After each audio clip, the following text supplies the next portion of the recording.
Bonsoir, Reine Gisèle. Bonsoir, coach. Comment ça va? Non, je vais bien par la grâce de Dieu et toi? Moi aussi, je vais bien, merci. Ah, gloire à Dieu. Ouais. Les gens ne sont pas là. Oui, ils ne sont pas encore arrivés. Bon, ce qui est sûr, on sait qu'ils arriveront en cours. Mais donc, on va gagner du temps, hein, parce que tu as eu à prendre connaissance du document. Non, coach. Non, d'accord, c'est pas grave. Aujourd'hui, j'ai travaillé, Ok, donc je suis revenue un peu fatiguée. d'accord, c'est pas grave, c'est pas grave. Bon, donc la séance du jour, la séance sur laquelle nous allons débattre aujourd'hui, c'est une séance qui porte sur comment bâtir une relation équilibrée sans s'épuiser, ni négliger son ou sa partenaire. Voilà, ça fait partie des sujets proposés par le roi Marcelin.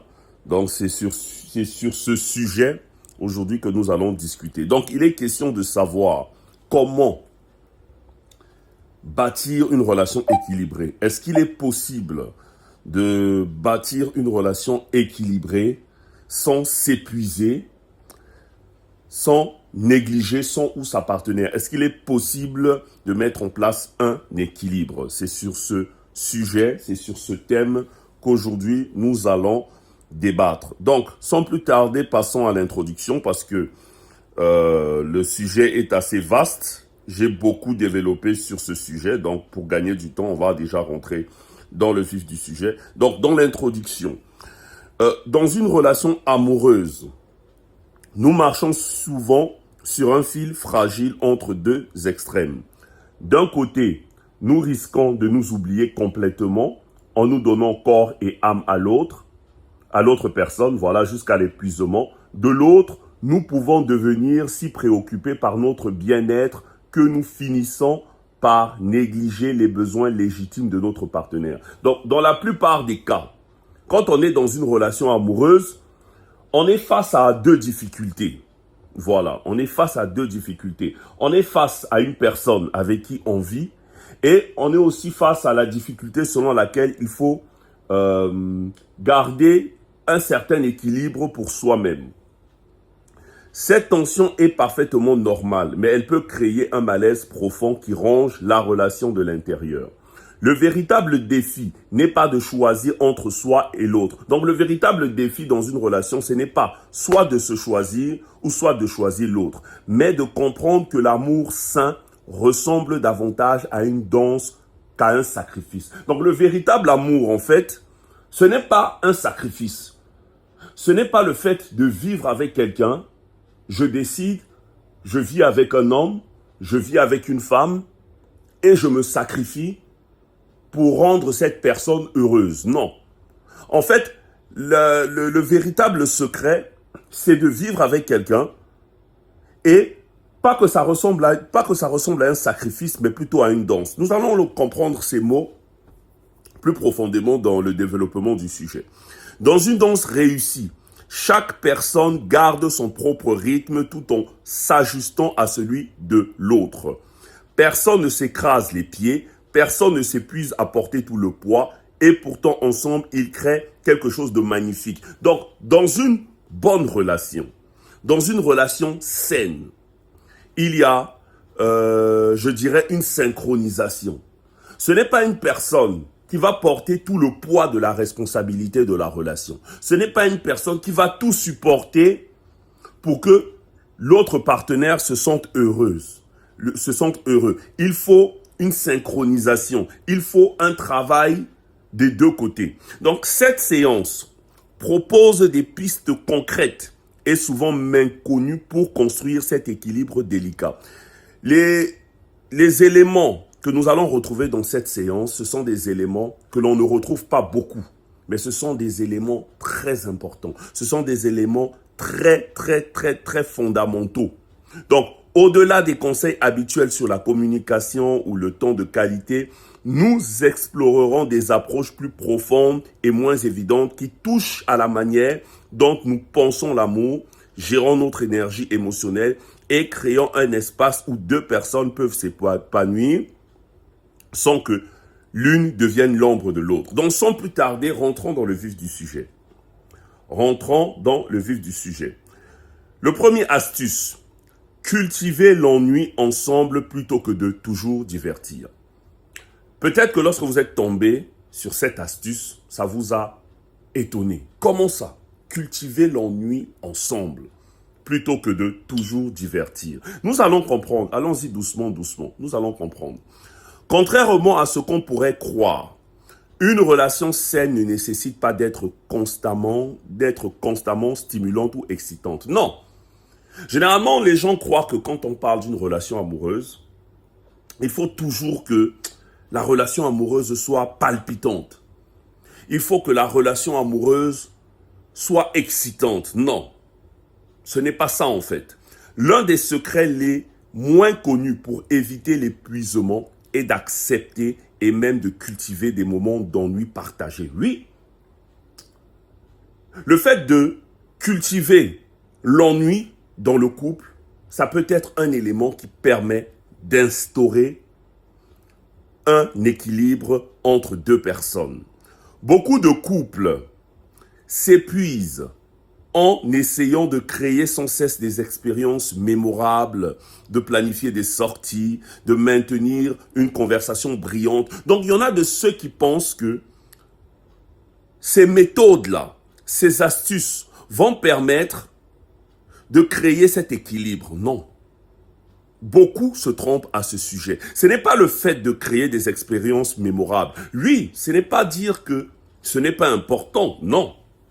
Les expériences dans un couple, dans une relation, sont importantes. Mais ce n'est pas ça qui permet de maintenir l'équilibre. Ce n'est pas ça qui va faire que vous n'allez pas vous épuiser dans une relation. Cette pression invisible draine l'énergie des deux partenaires. Imaginez un dimanche après-midi où vous êtes deux à la maison. Donc vous êtes en couple, monsieur et dame. Un dimanche après-midi, vous êtes à la maison. Au lieu de chercher absolument quelque chose à faire ensemble, vous pourriez simplement exister dans le même espace. L'un lit un livre, l'autre regarde par la fenêtre et de temps en temps vous échangez un regard ou un commentaire insignifiant. C'est aussi important.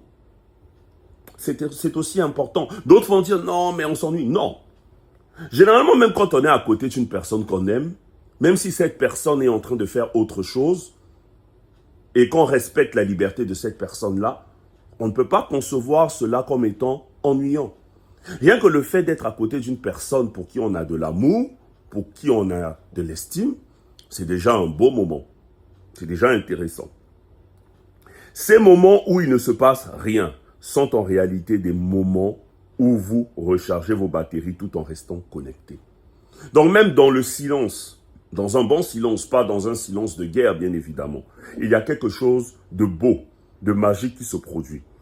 Vous apprenez que la présence de l'autre n'exige pas de performance de votre part. Donc rien que le fait que la personne soit à côté de vous, ça ne vous pousse pas à vous diviser en deux.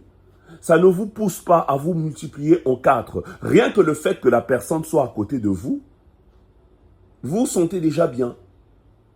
La personne peut faire autre chose et vous, ça ne vous pose pas de problème. Vous pouvez faire autre chose, ça ne dérange pas l'autre. Cette approche élimine la peur secrète que beaucoup ressentent. Si je ne suis pas intéressant ou amusant en permanence, mon ou ma partenaire va se lasser de moi. C'est ce que beaucoup de gens croient. Qu'il faut toujours chercher à attirer l'attention de l'autre. Il faut toujours chercher à impacter sa présence. En normalisant l'ennui partagé, vous créez un espace où vous pouvez tous les deux baisser la garde et simplement être sans effort. Donc, rien que le fait d'être ensemble, rien que le fait d'être présent pour son ou sa partenaire, rien que le fait d'être dans la même pièce, ce moment-là où vous êtes là, rien n'est dit, mais rien qu'à travers votre présence, le regard que vous échangez avec votre partenaire, ça crée déjà quelque chose.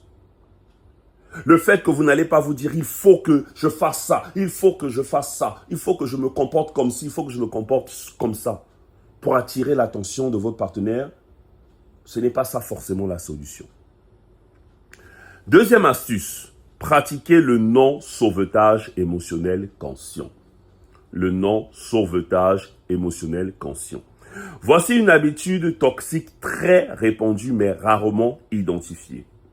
Le réflexe de sauvetage émotionnel automatique. On va savoir c'est quoi.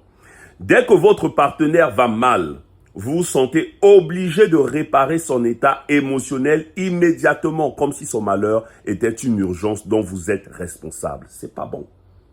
Vous n'êtes pas responsable de tout ce que votre partenaire peut traverser comme étape. Des fois, il faut pratiquer un non-sauvetage émotionnel conscient.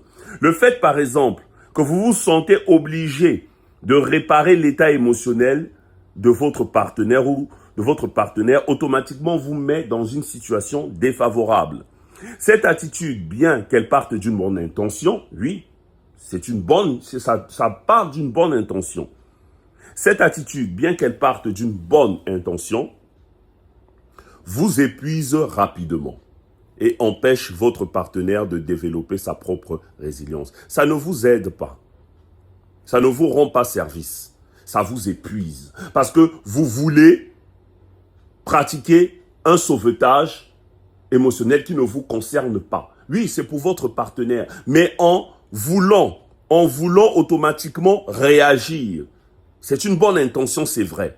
Mais ça ne vous rend pas service. Vous-même, vous vous épuisez et vous empêchez votre partenaire d'apprendre à développer sa propre résilience. Le non-sauvetage conscient consiste à être présent sans prendre en charge. Donc, c'est ce que ça signifie. Le non-sauvetage conscient, ça consiste à être présent sans prendre en charge. Concrètement, si votre partenaire rentre du travail, ça c'est un exemple, si votre partenaire rentre du travail, frustré et commence à se plaindre, au lieu de vous précipiter pour proposer des solutions ou de vous mettre en quatre pour améliorer son humeur, vous pouvez simplement dire « Je vois que tu vis quelque chose de difficile. Je suis là si tu as besoin de parler, mais je te fais confiance pour traverser ça, puis vous continuez votre activité. » Le fait de réagir comme ça ne veut pas dire que vous banalisez ce que votre partenaire ressent en ce moment-là. Non. Votre partenaire est rentré du boulot. Il a eu ou elle a eu un moment difficile. Voilà, un moment difficile. Vous comprenez que votre partenaire n'est pas dans son assiette. Vous pouvez simplement lui dire, je vois que tu vis quelque chose de difficile. Je suis là si tu as besoin de parler. Mais je te fais confiance pour traverser ça. Et puis vous continuez ce que vous étiez en train de faire. Par exemple, un exemple un peu plus concret. Nous avons ici Sophie. Sophie avait l'habitude d'abandonner tout ce qu'elle faisait quand son conjoint Marc était stressé. Donc Sophie, c'est une femme, quand elle constate que Marc, son ami, son homme, était stressé, qu'est-ce qu'elle faisait? Elle abandonnait tout ce qu'elle était en train de faire. Elle cuisinait son plat préféré, donc elle cuisinait son plat préféré, lui massait les épaules, l'écoutait pendant des heures à parler de ses problèmes au bureau. Et un jour, épuisée, elle a commencé à pratiquer le non-sauvetage. Donc, elle, c'était dans ses habitudes. Son mari rentre du boulot. Il est stressé. Donc, du coup, elle laisse tomber ses activités. Elle se concentre sur lui. Elle lui prépare son plat préféré. Elle lui masse les épaules. Elle écoute des heures et des heures, des heures et des heures. Qu'est-ce qu'elle constate? Qu'en adoptant ce comportement avait tendance à l'épuiser. Elle décide de commencer à pratiquer le non-sauvetage. Donc, dorénavant, quand Marc rentre du boulot et qu'il est tendu, elle lui dit tout simplement, avec toute son affection, « Je vois que ta journée a été dure. Je vais finir ce que je fais et après, on peut se retrouver si tu veux. » C'est très intéressant. Elle pratique la technique du non-sauvetage. Parce que quand vous êtes une personne, vous voulez toujours être le sauveur, pratiquez ce sauvetage émotionnel, vous ne rendez pas service à votre partenaire.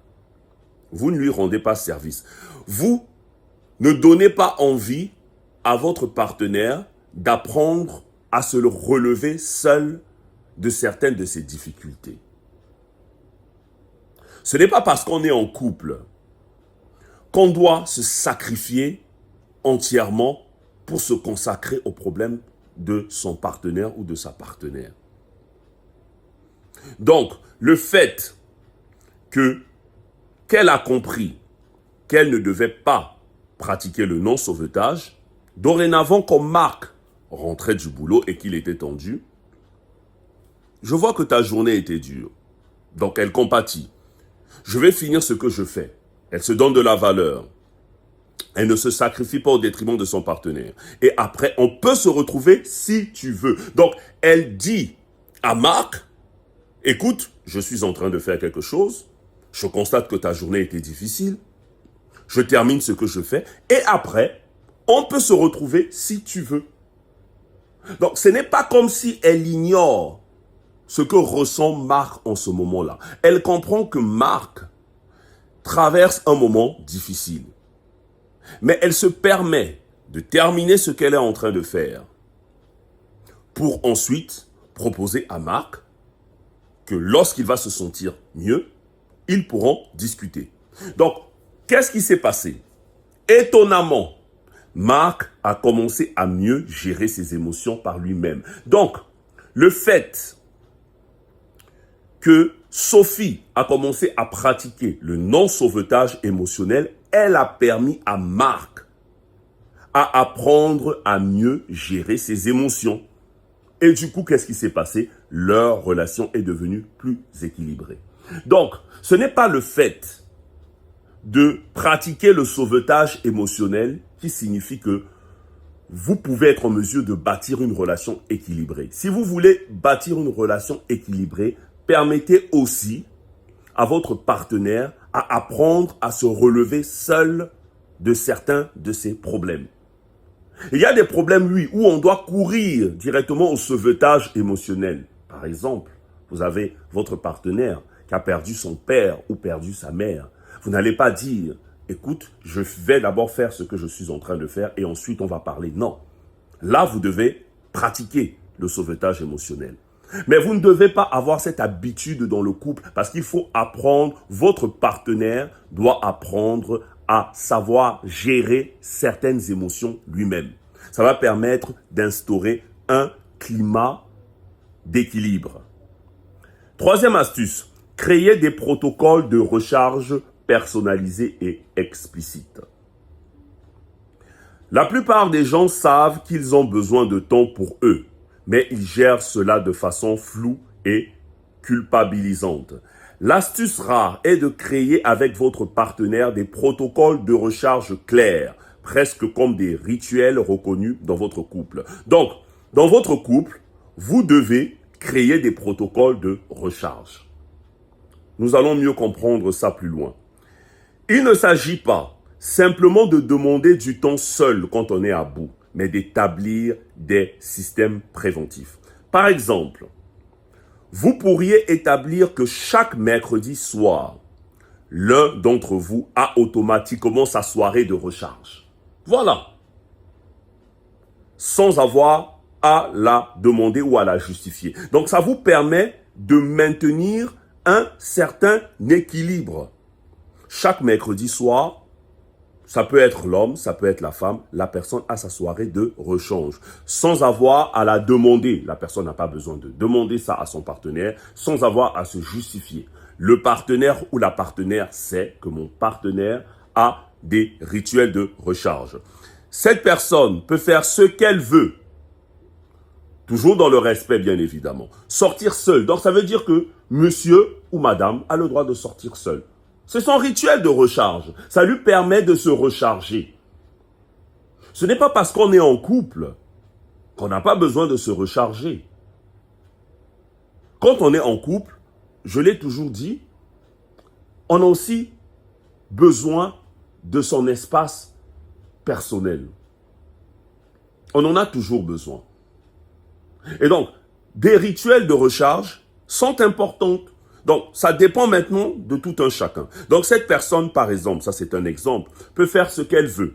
Sortir seule, je sors seul, je vais peut-être manger seul au restaurant, rester dans sa chambre, je suis dans ma chambre, je pratique mon rituel de recharge, aller au cinéma, ou encore prendre un bain de 3 heures. On est libre. L'autre personne sait que ce n'est pas un rejet, mais un besoin légitime, inscrit dans le fonctionnement du couple. Donc, qu'est-ce qui est intéressant ici? C'est le fait que mon partenaire ou ma partenaire comprenne que quand j'applique ce rituel de recharge, ce n'est pas pour la rejeter, mais je le fais parce que j'ai besoin de me recharger. Ça me permet de fonctionner dans le couple. Ça me permet de m'épanouir dans le couple. J'en ai besoin. Je ne te rejette pas, mais j'ai besoin de ce rituel de recharge. Il y en a de ceux, ça peut être un rituel de recharge. Un exemple. Ce rituel de recharge, par exemple, je peux consacrer toute une journée, je suis renfermé dans la chambre. Je le consacre ce moment, cet instant, à la prière, à une intimité avec le Seigneur. Donc, je suis dans la chambre, je passe ma journée dans la chambre, je ne veux pas que tu viennes. C'est mon rituel de recharge. J'en ai besoin de passer ce moment, de passer cette intimité avec le Seigneur. Et toi, qui es mon partenaire, qui est ma partenaire, tu dois comprendre que c'est nécessaire pour moi, pour le fonctionnement de notre couple. L'aspect révolutionnaire de cette approche est qu'elle élimine 3 sources majeures d'épuisement. Donc, ce qui est intéressant avec cette approche, elle élimine 3 sources majeures d'épuisement. La culpabilité de demander du temps pour soi. La fatigue de devoir négocier ce temps à chaque fois. Donc, tu n'as plus à négocier ce temps. Et l'anxiété de l'autre partenaire qui pourrait interpréter ce retrait comme un problème relationnel. C'est un rituel de recharge. Et on en a besoin dans un couple. Quand on veut équilibrer son couple, donner à son partenaire, donner à sa partenaire et ne pas s'épuiser, ces rituels de recharge sont importants. Et il faut respecter le rituel de recharge de chacun. C'est important. Quand ces protocoles sont explicites et réguliers, personne ne s'épuise à deviner ou à justifier. Donc pour moi, ce n'est plus une surprise. Ce n'est plus une surprise. Je sais que ma partenaire, une fois par semaine, elle s'enferme dans la chambre. C'est un exemple, bien sûr. Elle s'enferme dans la chambre. Elle a besoin d'un temps d'intimité avec le Seigneur. Donc moi, je ne vais pas le percevoir comme étant un rejet de sa part. Je comprends qu'elle en a besoin. Je comprends que c'est un rituel de recharge. Et je respecte cela. Très important. 4e astuce. Distinguer être là de tout porter. Beaucoup confondent le soutien avec le fait de porter les fardeaux de l'autre. Donc, il faut faire la nuance entre le fait de soutenir son partenaire et de porter les fardeaux de son partenaire. Cette confusion mène directement à l'épuisement. La distinction subtile mais cruciale est la suivante. Être là signifie accompagner l'autre dans son épreuve. Tout porter signifie prendre son épreuve sur vos propres épaules. Donc, il faut faire la distinction. C'est très important de faire la distinction pour éviter de s'épuiser. Pour qu'il y ait l'équilibre dans la relation, il est important de faire cette distinction. Quand on est là pour son partenaire, on accompagne son partenaire dans l'épreuve qu'il ou qu'elle traverse. Maintenant, tout porter, ça signifie que tu prends maintenant l'épreuve de ton partenaire et tu la mets sur tes propres épaules. Ce n'est plus l'épreuve de ton partenaire, ça devient ton épreuve. Mais bien évidemment, quand vous prenez l'épreuve de votre partenaire et que vous la mettez sur vos épaules, vous ne pouvez que vous épuiser. Imaginons que votre partenaire traverse une période difficile. Donc, votre partenaire est en train de traverser une période difficile. Au travail, il a un patron qui est toxique. Que signifie tout porter dans ce cas? Tout porter ressemblerait à ceci. Vous passez vos soirées à élaborer des stratégies pour lui. Vous perdez le sommeil en vous inquiétant de sa situation. Vous appelez des amis pour trouver des solutions. Vous vous sentez aussi stressé que si c'était votre propre patron. Non. Là, vous portez tout. Ça devient votre épreuve. Et du fait que ça devient votre épreuve, ça va vous épuiser. Et ça, c'est pas bon. Vous allez vous épuiser. Ça ne va pas vous rendre service. Ce que vous devez faire, c'est être là. Être là, qu'est-ce que ça signifie? Être là ressemble plutôt à ceci. Vous écoutez quand il ou elle a besoin de parler. Votre partenaire a besoin de s'exprimer.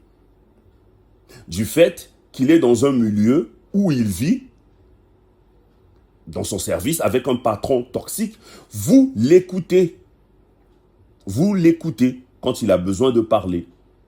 Vous rappelez à votre partenaire qu'il a des forces, qu'il a des options, mais vous restez émotionnellement distinct de son problème. En fait, c'est ça.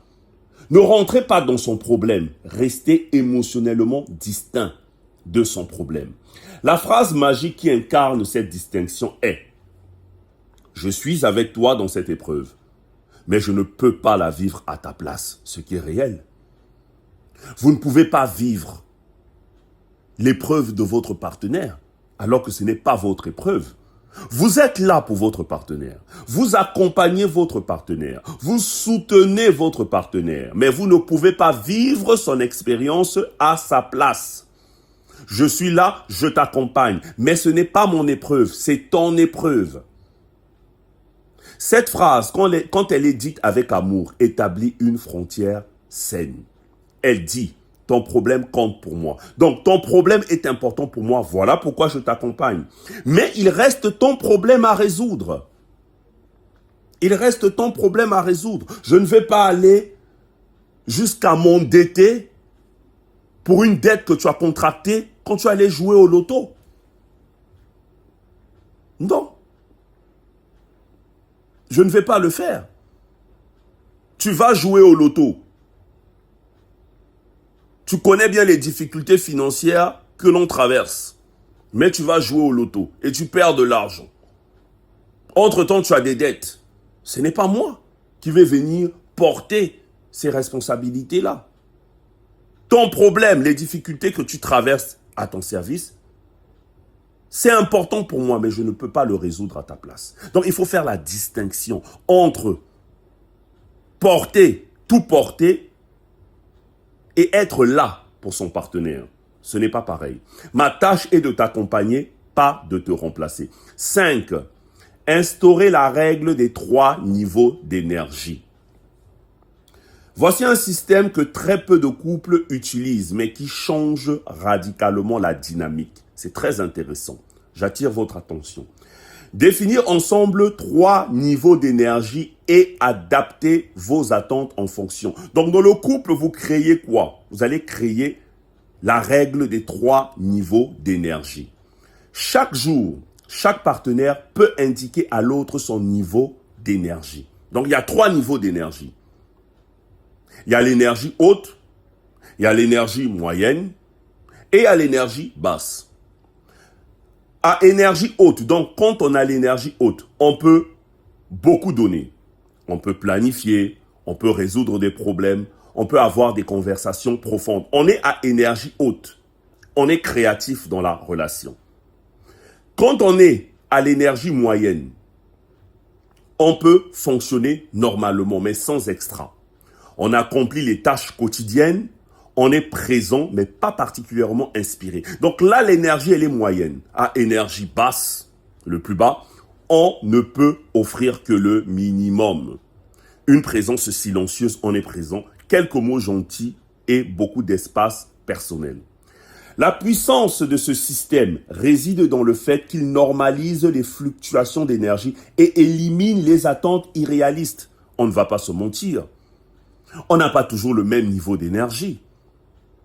L'énergie que tu as le matin quand tu sors, ce n'est pas forcément la même énergie que tu auras quand tu vas rentrer du boulot. Ça dépend de ce que tu vas croiser comme situation. Ça dépend de ce que tu vas croiser comme difficulté. Tu peux sortir le matin avec une énergie haute et revenir le soir avec une énergie basse.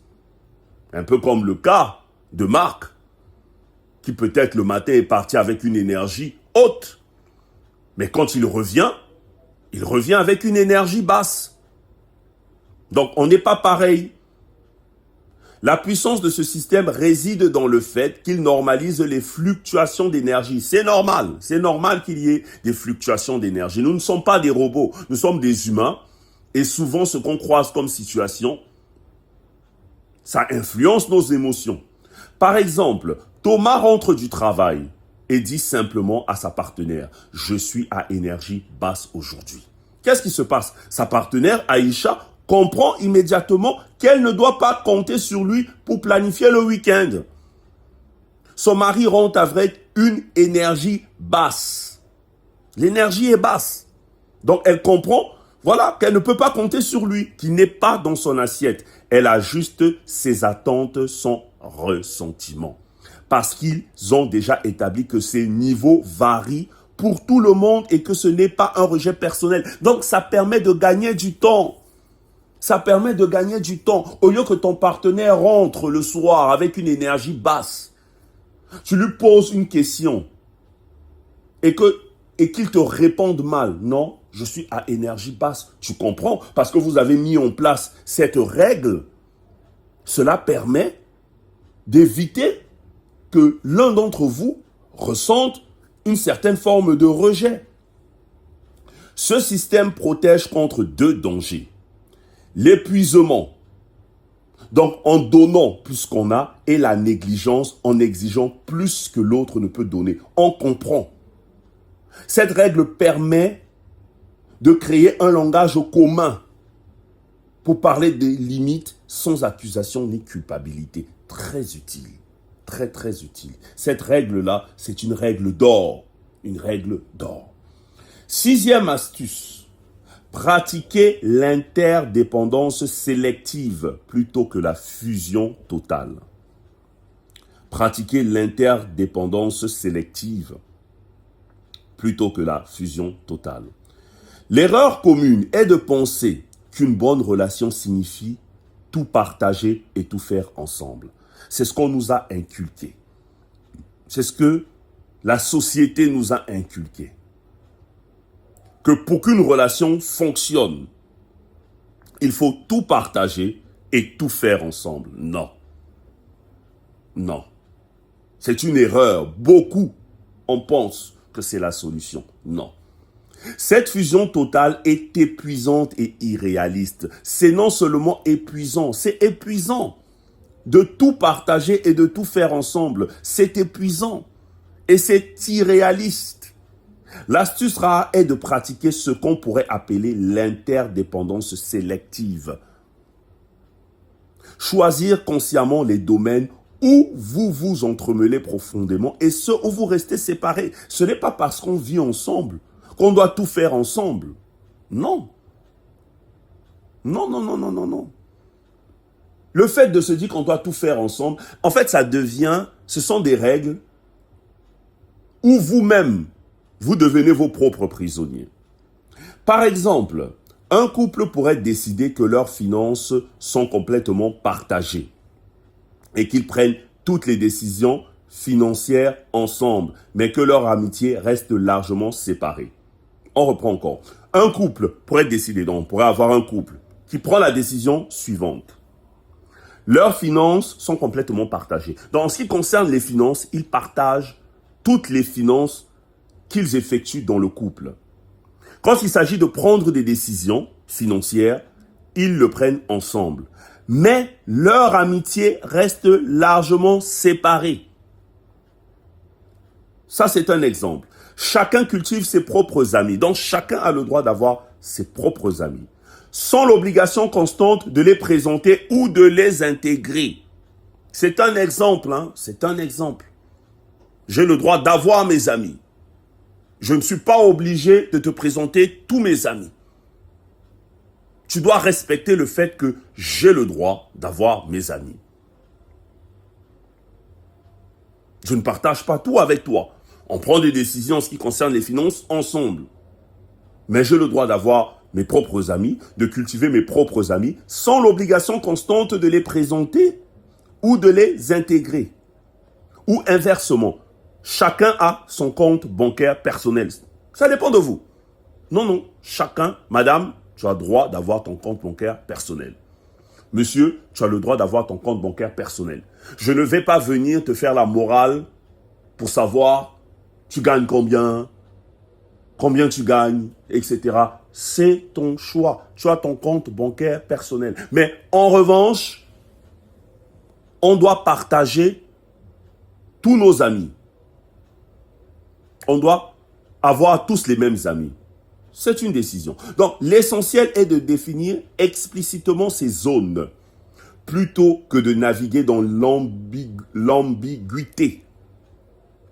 Quand Marie, c'est un exemple, quand Marie et Julien ont fait cet exercice, donc Marie et Julien, ils ont fait cet exercice, ils ont réalisé qu'ils s'épuisaient en essayant de partager leur hobby, alors que cela ne leur apportait aucune joie. Mais qu'est-ce qui vous fait penser que vous êtes obligé d'avoir les mêmes hobbies que votre partenaire? Non. Chacun a ses hobbies. Mes hobbies, mes passe-temps favoris, ne peuvent pas forcément être les mêmes passe-temps favoris que ma femme.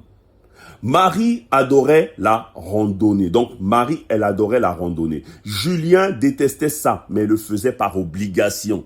Donc, lui, à la base, il déteste la randonnée. Mais il le fait pour faire plaisir à sa partenaire. Julien aimait les jeux vidéo. Julien, lui, il aime les jeux vidéo. Marie s'ennuyait, mais participait pour être une bonne partenaire.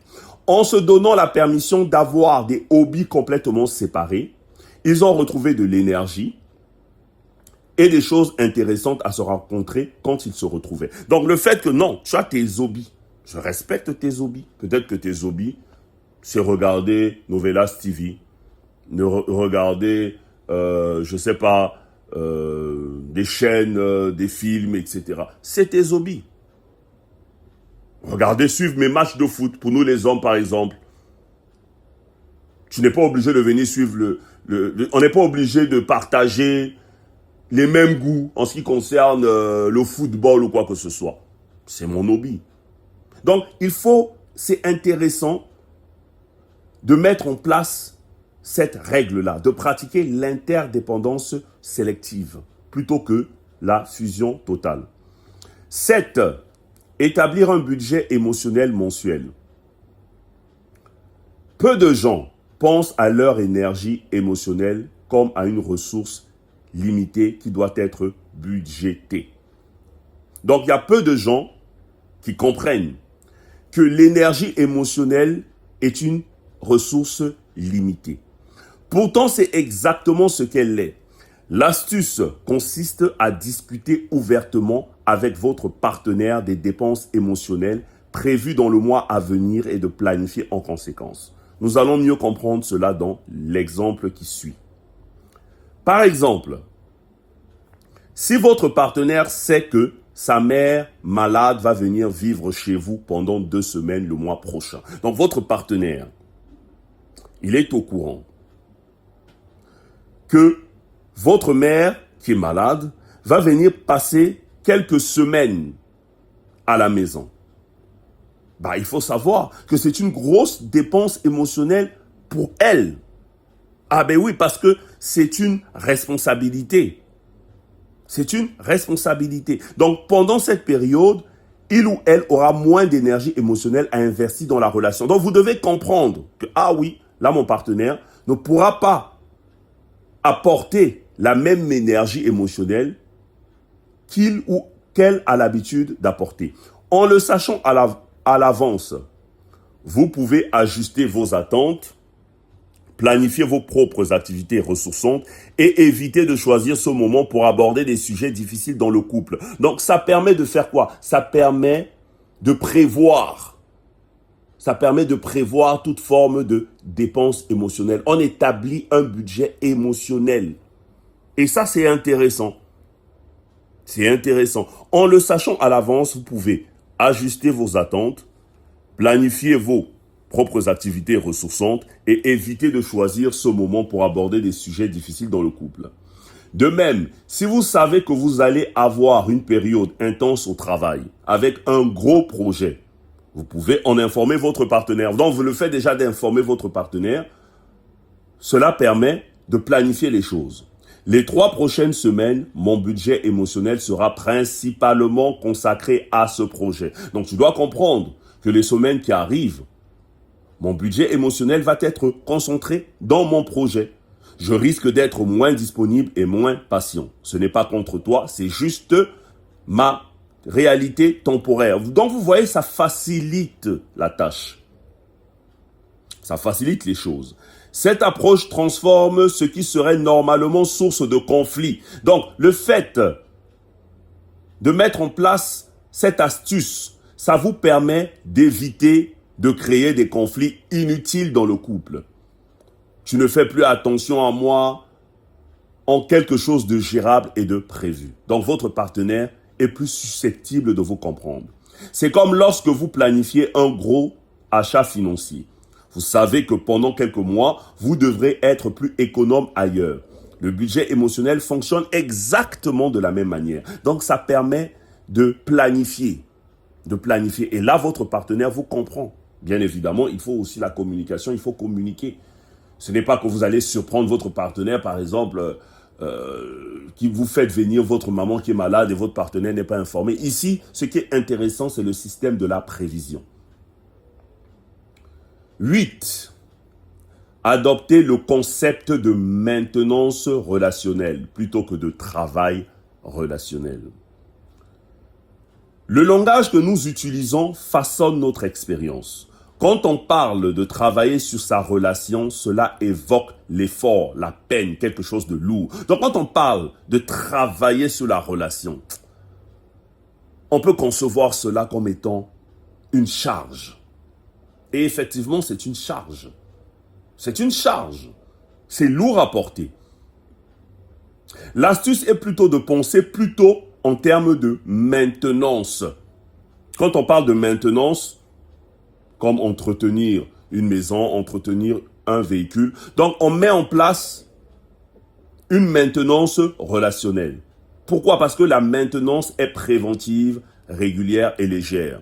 Quand on parle de maintenir, de faire par exemple la maintenance de sa voiture, on prévient les problèmes potentiels qui peuvent arriver à notre véhicule.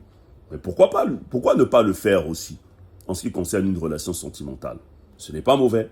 La maintenance est préventive, elle est régulière et elle est légère. Au lieu d'attendre qu'un problème majeur surgisse et de devoir faire un gros travail relationnel épuisant, longue discussion dramatique, thérapie de couple en urgence, week-end de réconciliation, vous faites des petites maintenances régulières qui empêchent l'accumulation de problèmes.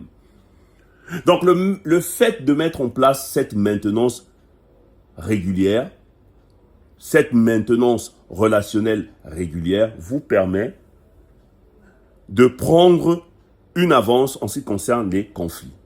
Concrètement, cela pourrait ressembler à un rituel de 15 minutes, par exemple. Cela pourrait ressembler à un rituel de 15 minutes chaque dimanche matin où vous vous posez 3 questions simples. Donc le rituel, la maintenance régulière, la maintenance relationnelle, elle ne peut pas être forcément régulière. Elle peut être hebdomadaire. Chaque dimanche matin, vous vous posez 3 questions simples. Comment je me sens dans notre relation cette semaine? Y a-t-il quelque chose de petit qui m'a agacé que je devrais mentionner avant que ça grossisse?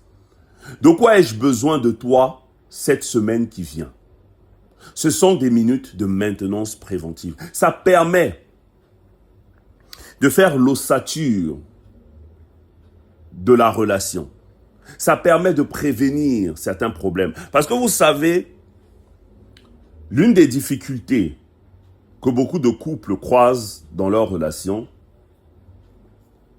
Il y a certaines personnes qui intériorisent leurs problèmes. Ce n'est pas tout le monde qui s'exprime quand il y a quelque chose qu'il n'apprécie pas ou qu'elle n'apprécie pas.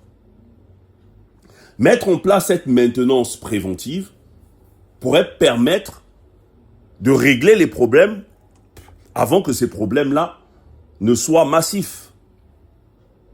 D'éviter qu'un petit problème, une situation qu'on peut régler rapidement, demain après-demain, devient un grand problème. Parce que ce qui est étrange, quand on est quelqu'un qui garde ses problèmes, c'est que plus on garde ses problèmes, plus ils s'accumulent, et quand ils explosent au grand jour, c'est la catastrophe. Donc ça, c'est intéressant. Le fait de mettre en place cette maintenance, ça permet de réajuster les choses. La différence psychologique est énorme. La maintenance se fait quand tout va relativement bien. Elle est calme, elle est factuelle. On met en place cette maintenance quand tout va bien. Sensiblement, apparemment dans le couple. Le travail se fait en situation de crise. Elle est chargée émotionnellement et épuisante. Donc lorsqu'on veut faire ce travail relationnel-là au moment où il y a une crise, c'est compliqué. Ça devient épuisant. Ça devient difficile. Mais quand on adopte une approche de maintenance, on évite l'épuisement des grandes crises relationnelles. On est préventif. On prévient les problèmes au lieu que les problèmes ne s'aggravent. 9. Créer un menu de soutien personnalisé. Voici une source courante d'épuisement. Essayez de soutenir votre partenaire de la mauvaise manière. Vous voulez soutenir votre partenaire, mais vous le faites de la mauvaise manière. Vous vous donnez beaucoup de mal.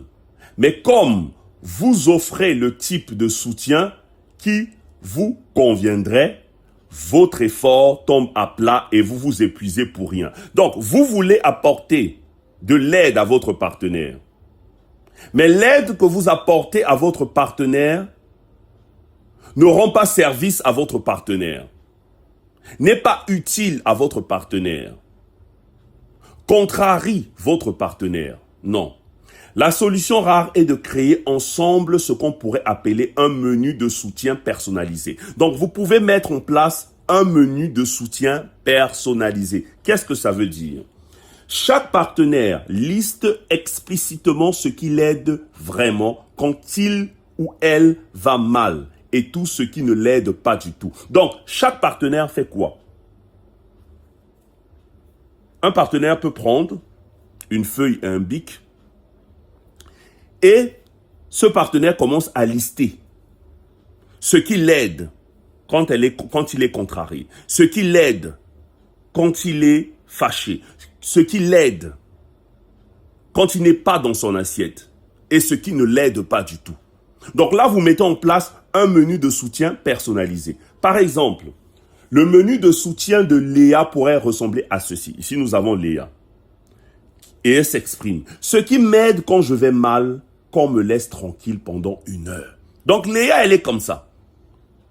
Quand il y a une situation, elle veut qu'on la laisse tranquille pendant 1 heure. Et elle met ça dans le menu personnalisé. Dans le menu de soutien personnalisé. Elle veut qu'on la laisse tranquille pendant 1 heure. Et puis, qu'on vienne lui proposer une activité physique. Elle est comme ça. Son partenaire doit savoir que Léa fonctionne de cette manière. Elle a besoin d'être tranquille dans son coin pendant 1 heure. Et elle aimerait que son partenaire vienne ensuite lui proposer une activité. Qu'on me fasse rire avec des vidéos stupides. Donc, elle explique comment elle fonctionne. Qu'on me prépare quelque chose de sucré. Peut-être un café, un thé. Voilà ce qui l'aide. Ce qui ne m'aide pas, qu'on me demande d'expliquer en détail ce qui ne va pas. Vous savez, tout le monde ne fonctionne pas de la même manière. Ne crois pas que c'est parce que toi, quand tu as un problème, tu aimerais que la personne se rapproche de toi, vienne te demander « Ah, mais qu'est-ce qu'il y a? Qu'est-ce qui ne va pas ?» Toi, peut-être, Tu aimes ça. Qu'on se rapproche de toi et qu'on te pose la question de savoir ce qui ne va pas. Tout le monde n'aime pas ça. Et il y a des gens, quand ils ont un problème, laissez-les dans leur coin. Ne vous rapprochez pas d'eux, laissez la personne dans son coin. Et là, c'est ce que Léa mentionne dans son menu de soutien personnalisé. Qu'on me prépare ce qui ne m'aide pas plutôt, qu'on me demande d'expliquer en détail ce qui ne va pas. Elle ne veut pas ça. Qu'on essaie de résoudre mon problème avec des conseils. Non, tu vas commencer à vouloir donner des conseils. Elle n'en a pas besoin. Qu'on soit trop collant physiquement. Donc, ce n'est pas le fait que tu vas être derrière moi toutes les 3 minutes à me poser la question de qu'est-ce qui ne va pas que tu vas m'aider. Quand tu fais ça, tu ne m'aides pas. Donc, qu'est-ce qui se passe? Karim, qui est son partenaire, pour lui, ça pourrait être complètement différent. Qu'on l'écoute longuement raconter ce qui s'est passé sans l'interrompre. Pour Karim, c'est comme ça qu'il fonctionne. Un massage au niveau des épaules, qu'on lui pose des questions pour l'aider à analyser la situation. Donc, nous ne fonctionnons pas tous de la même manière. Avec ces menus explicites, chaque partenaire sait exactement comment soutenir l'autre efficacement, sans gaspiller d'énergie dans des stratégies qui ne fonctionnent pas. Donc, quand on met en place ce menu de soutien personnalisé, ça permet de gagner du temps. On gagne du temps. Au lieu de poser des actes, de dire des choses en voulant aider ton ou ta partenaire, alors que tu ne fais qu'aggraver la situation. Vous évitez aussi les malentendus douloureux où l'un pense il ne fait aucun effort pour m'aider. Donc ça vous permet de gagner du temps. Ça vous permet de gagner du temps, alors que l'autre s'épuise à essayer, mais de la mauvaise façon. Donc l'autre se dit que je dois faire ça, mais tout ce qu'il fait ne pratique pas la chose, ne facilite pas la tâche plutôt. 10. Pratiquer le retour séquentiel plutôt que simultané. Beaucoup de couples s'épuisent en essayant de se retrouver exactement au même moment après une période d'éloignement émotionnel ou physique. Ça, c'est une erreur. Ils s'épuisent en essayant de se retrouver exactement au même moment, après un moment où ils se sont éloignés, émotionnellement ou physiquement. Si l'un des deux n'est pas encore prêt à se reconnecter, cela crée de la frustration et de la pression. Voilà. Si l'autre n'est pas prêt à recoller les morceaux, ça va créer de la frustration. Donc l'astuce rare est d'accepter le retour séquentiel. Le retour séquentiel. Après un voyage, un conflit ou simplement une période où vous étiez chacun dans votre bulle plutôt.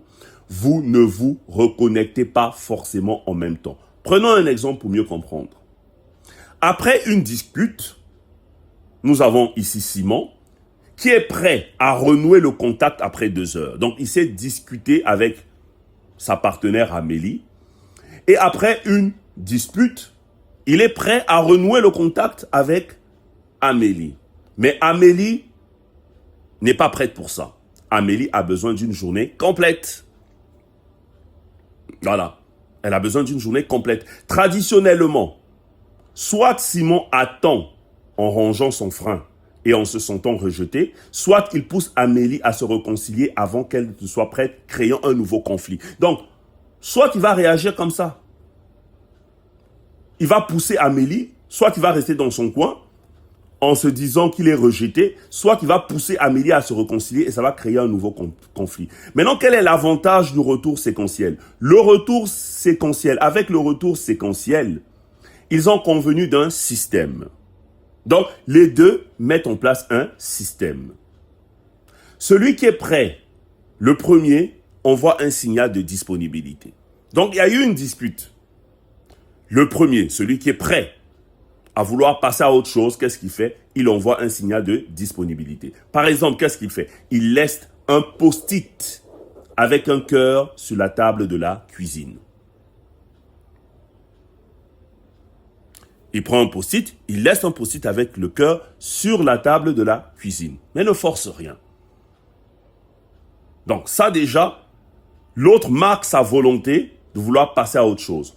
Quand l'autre est prêt il répond au signal en ajoutant un deuxième post-it. Vous voyez?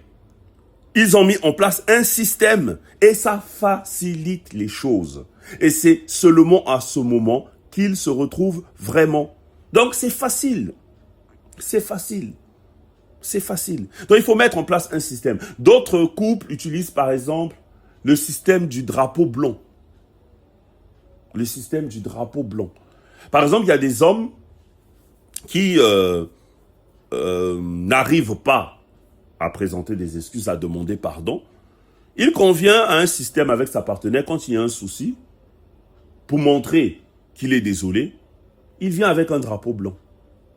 Mais le drapeau blanc, qu'est-ce que ça symbolise? Ça symbolise la paix. Ça symbolise la fin des hostilités.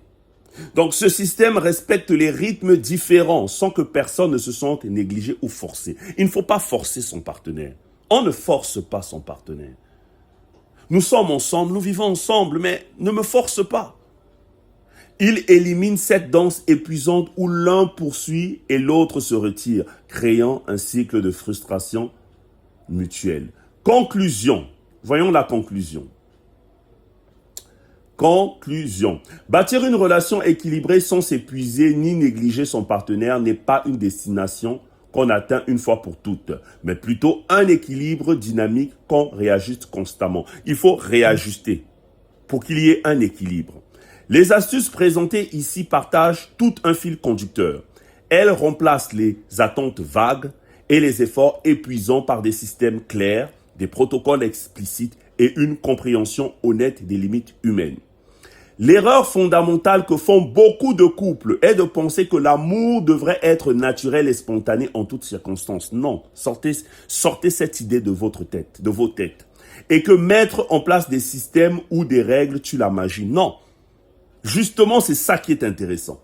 Quand vous mettez en place des systèmes, quand vous mettez en place des règles, c'est ça qui permet de faire durer la magie dans le couple. Les systèmes bien pensés créent un cadre de sécurité à l'intérieur duquel la spontanéité et l'authenticité peuvent s'épanouir. Quand vous savez que vous avez le droit de vous ennuyer ensemble, que vos fluctuations d'énergie sont comprises et acceptées, que vous n'avez pas à sauver l'autre de ses émotions difficiles, vous pouvez enfin respirer dans la relation. Car en fait, quand on est dans une relation, on a besoin de respirer. On n'a pas besoin de devenir prisonnier. On n'a pas besoin de s'épuiser. L'équilibre véritable vient d'une reconnaissance lucide, mais aimante de la réalité. Nous sommes des êtres limités, avec des réservoirs d'énergie qui se vident et doivent se remplir avec des besoins qui changent selon les jours avec des rythmes qui ne sont pas toujours synchronisés. Nous sommes des humains. Il faut le comprendre. Il faut comprendre que votre partenaire a ses limites. Accepter cela et créer des structures qui l'honorent, plutôt que de lutter contre cette réalité, c'est le secret pour construire une relation qui dure sans nous consumer. Au final, la relation la plus aimante n'est pas celle où chacun se sacrifie pour l'autre. Non, non. Sortez déjà ça de vos têtes. Ça ne résout rien. Ce n'est pas la relation la plus aimante où il faut se sacrifier pour l'autre jusqu'à s'épuiser, ni celle où chacun reste égoïstement centré sur lui-même. C'est plutôt la relation où deux personnes entières et conscientes de leurs limites choisissent de danser ensemble en respectant l'espace et le rythme de chacun. Donc on vit ensemble, mais on respecte l'espace et le rythme de chacun, créant ainsi quelque chose de beau qui n'épuise personne et ne néglige personne. Donc voilà un peu ce que nous pouvons retenir à propos de cette séance. Donc il est bien possible de bâtir une relation équilibrée. Oui, c'est possible, sans s'épuiser. Mais si on le veut, on veut le faire en mettant en place ces astuces. Ces astuces peuvent favoriser les choses. Ce n'est pas toujours ce qu'on dit, oui, il faut faire ci, il faut se sacrifier pour son partenaire, que ça va faciliter les choses. Non. Il y a une certaine manière de vivre avec son partenaire. Il faut laisser toujours à son partenaire ou sa partenaire cette forme de réalisme que je vis avec quelqu'un, je vis avec toi. mais j'ai le droit aussi d'avoir des émotions. Donc voilà ce qu'on peut retenir à propos de ce sujet. Bon, nous ne sommes pas nombreux aujourd'hui. Donc je vais d'abord poser la question à la reine Gisèle. Reine Gisèle, est-ce que tu as des questions à propos du sujet abordé?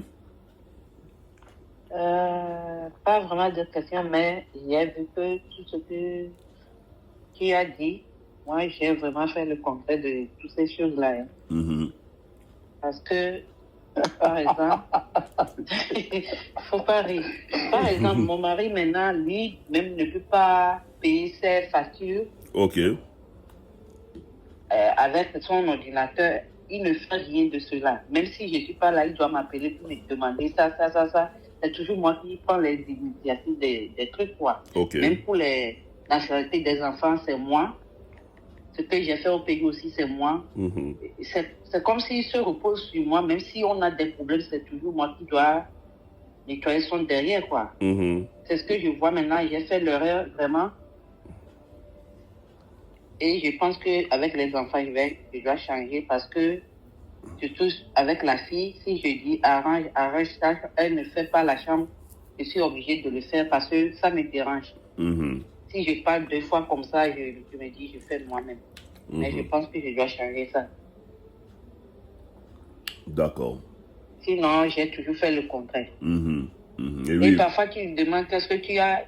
Il s'énerve, je te dis qu'il n'y a rien. Mais il est énervé, le front foncé comme ça, toujours. Ah, Mhm. ok. Et est-ce qu'on peut dire, Reine Gisèle, que tu es arrivé à un stade où tu te sens épuisé? Bien sûr, avec 3 personnes comme ça, Mhm. moi seule, je me sens vraiment épuisée. Mais maintenant, en tout cas, comme les problèmes persistent, je ne fais plus beaucoup de choses comme ça. Ok. Surtout la maison, tous les jours, je dois faire l'aspirateur, tout ça. Parce que s'il revient, voir quelque chose comme ça, il commence pas à parler. Mhm. Maintenant, ça ne me dérange pas. Je peux laisser juste 1 semaine, je ne fais pas. Maintenant, comme il est parti en congé, maintenant, si tu vois la maison, c'est nickel. J'ai pris un jour pour nettoyer tout. Mhm. Je me donne plus à fond comme avant. Mhm. Je vais essayer de lui dire d'essayer de payer ses factures. Tout ça, là, parce que je fais ça devant lui, mais non, il fait rien. Ah Donc, oui. je vais changer ça. En tout cas, beaucoup de courage, Reine Gisèle. Beaucoup de courage. C'est vrai que c'est pas facile. En tout cas, ouais, c'est pas facile. Oui, mais c'est ça en fait. Hein. C'est ça, c'est comme ce que tu as dit. Quand en fait, ça, c'est des éléments importants qui nous permettent d'éviter de se retrouver dans certains types de situations. Parce que c'est un peu ce qu'on croit. En général, on croit que c'est ça la dynamique du couple. Alors que le couple, pour qu'un couple fonctionne et qu'on réussisse à construire une relation ensemble, il faut comprendre que il est possible de le faire, mais il ne faut pas qu'on s'épuise soi-même. Parce que quand on s'épuise, quand tu arrives au point de t'épuiser, tu arrives à un moment donné où tu n'arrives plus à donner. Tu es épuisé en fait. Tu es épuisé, complètement épuisé. Et quand tu arrives à un niveau d'épuisement, c'est difficile. Hein. Tu es épuisé mentalement, émotionnellement. Hein. Il y en a même pour d'autres, même spirituellement, tu es épuisé parce que tu en as trop donné. Tu as trop donné. Et en croyant que c'est en donnant beaucoup que la relation allait être construite, après tu te rends compte que tu as tellement donné, mais que tout ce que tu as fait comme effort, au final, ça n'a servi à rien. Tu te retrouves dans une situation où tu as tellement donné, tu as trop donné, et voilà, tu es vide, quoi. En fait, tu arrives à un niveau où tu es carrément vidé, tu es vidé. C'est ça. C'est comme ça que je me sens maintenant. C'est comme si j'ai plus de force pour rien du tout. Parce que c'est moi qui donne à la maison, c'est moi au travail aussi. Donc, c'est tellement trop pour moi que parfois, je sens même que j'ai plus d'âme en moi, quoi. Je me sens plus, je me demande qui je suis vraiment. En tout cas, j'ai hâte qu'on arrive au niveau de quand c'est toi qui vas proposer les sujets. En tout cas, tu vas proposer les sujets. Faudra te sentir libre, hein. Des sujets les sujets qu'on pourra aborder, qui pourront t'aider, hein, qui pourront te fortifier. Je sais aussi que dans le groupe, forcément aussi, il y aura des sujets qui vont toujours toucher les autres. Voilà, mais pour que on puisse aborder des thèmes, hein, des thèmes aussi qui pourront t'aider aussi à voilà, un peu à te reconstruire, quoi, te reconstruire. Voilà, c'est très important, c'est vraiment important. J'ai choisi ce numéro parce que ça me disait beaucoup de choses. J'ai voulu savoir quelque chose parce que pour lui, j'ai pas vraiment le droit d'avoir des amis. J'ai pas des amis parce qu'il me dit toujours, et si tu as des amis et ici il arrive un problème, ou bien je rentre ici, je vois quelqu'un chez toi là, ici dans la maison, toi et la personne saura. Parce que je pense qu'il essaie de m'éloigner des gens parce que il pense que ce qu'il fait, je ne comprends rien. Alors que je comprends, je sais ce qu'il fait. Mais c'est moi-même qui ne veux pas lui créer des problèmes. Mais lui pense que si je vais envers les gens, peut-être que je parle, les gens là vont mal me conseiller, donc ça va lui poser des problèmes. Alors que c'est faux. Donc lui, il a l'habitude que je vais au travail, je rentre à la maison, je ne sors pas, même mes congés, c'est toujours à la maison. Je sors, mais je peux rester dans la maison là. Une semaine sans sortir. Hein. Wow. Donc je vois que lui, il est content de ça. Lui, il est à l'aise, quoi. Lui, il est à l'aise. Il est à l'aise. Ça lui plaît comme ça. Même parfois, les gens m'invitent à venir chez eux. Je dis non, parce que je ne suis pas habitué à ça. D'accord. Donc lui, il est content, ça lui plaît bien. Maintenant, quand j'arrive à sortir un peu de ça, ça lui fait mal. Surtout si je vais sur TikTok, je regarde les trucs, je ris. Donc, en fait, en gros, il n'aime pas te voir épanoui. Il n'aime pas quand tu es épanoui, en fait. C'est ça. Si je suis triste, je pleure, lui, il est content. Mais si je ris, il me voit bizarrement. Ne me tuez pas, ne me tuez pas. Non, je vous dis la vérité, les choses telles qu'il est chez moi. Une fois, quand il m'a posé une question sur mon état de santé, je lui ai dit des choses. Il me dit, mais monsieur, vous voulez me tuer? Vas-y. C'est ça. C'est ça. Et je pense que son problème, lui, c'est qu'il ne veut pas que je m'approche. Il ne veut pas que j'approche des gens. Par exemple, les trucs de Facebook, tout ça là, c'est moi qui a fait ça pour lui. Ok. Mais quand il a commencé par dérailler avec Facebook, tout ça là, quand j'ai parlé, il m'a dit, ah, c'est toi-même qui m'as installé ça. Je ne connaissais pas ça avant, c'est toi-même. Mais si j'ai fait ça, je n'étais pas poussé à aller draguer les filles, de faire des choses que tu veux. Même si je dors parfois ici, il a envie de faire quelque chose sur les temps comme ça, il n'arrive pas à faire, il me réveille. Gisèle, tu peux me faire ça? Même s'il ne me parle pas, comme il a besoin de moi, il va me réveiller. Il peut parler de ça, après il ne me parle plus. C'est fini. Donc, c'est pour ça que j'ai choisi le thème là pour voir vraiment. Je vois. Je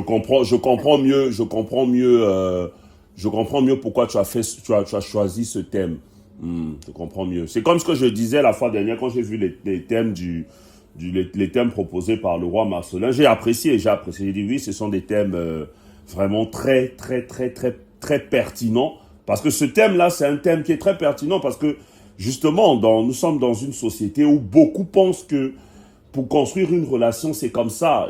Voilà, beaucoup s'épuisent. Ils croient que ils pensent que c'est à force d'épuisement qu'ils seront en mesure de construire une relation. Or, bon, Malheureusement, sur le terrain, ça ne se passe pas comme ça. C'est pas ça. Ça ne se C'est pas passe pas ça. comme ça.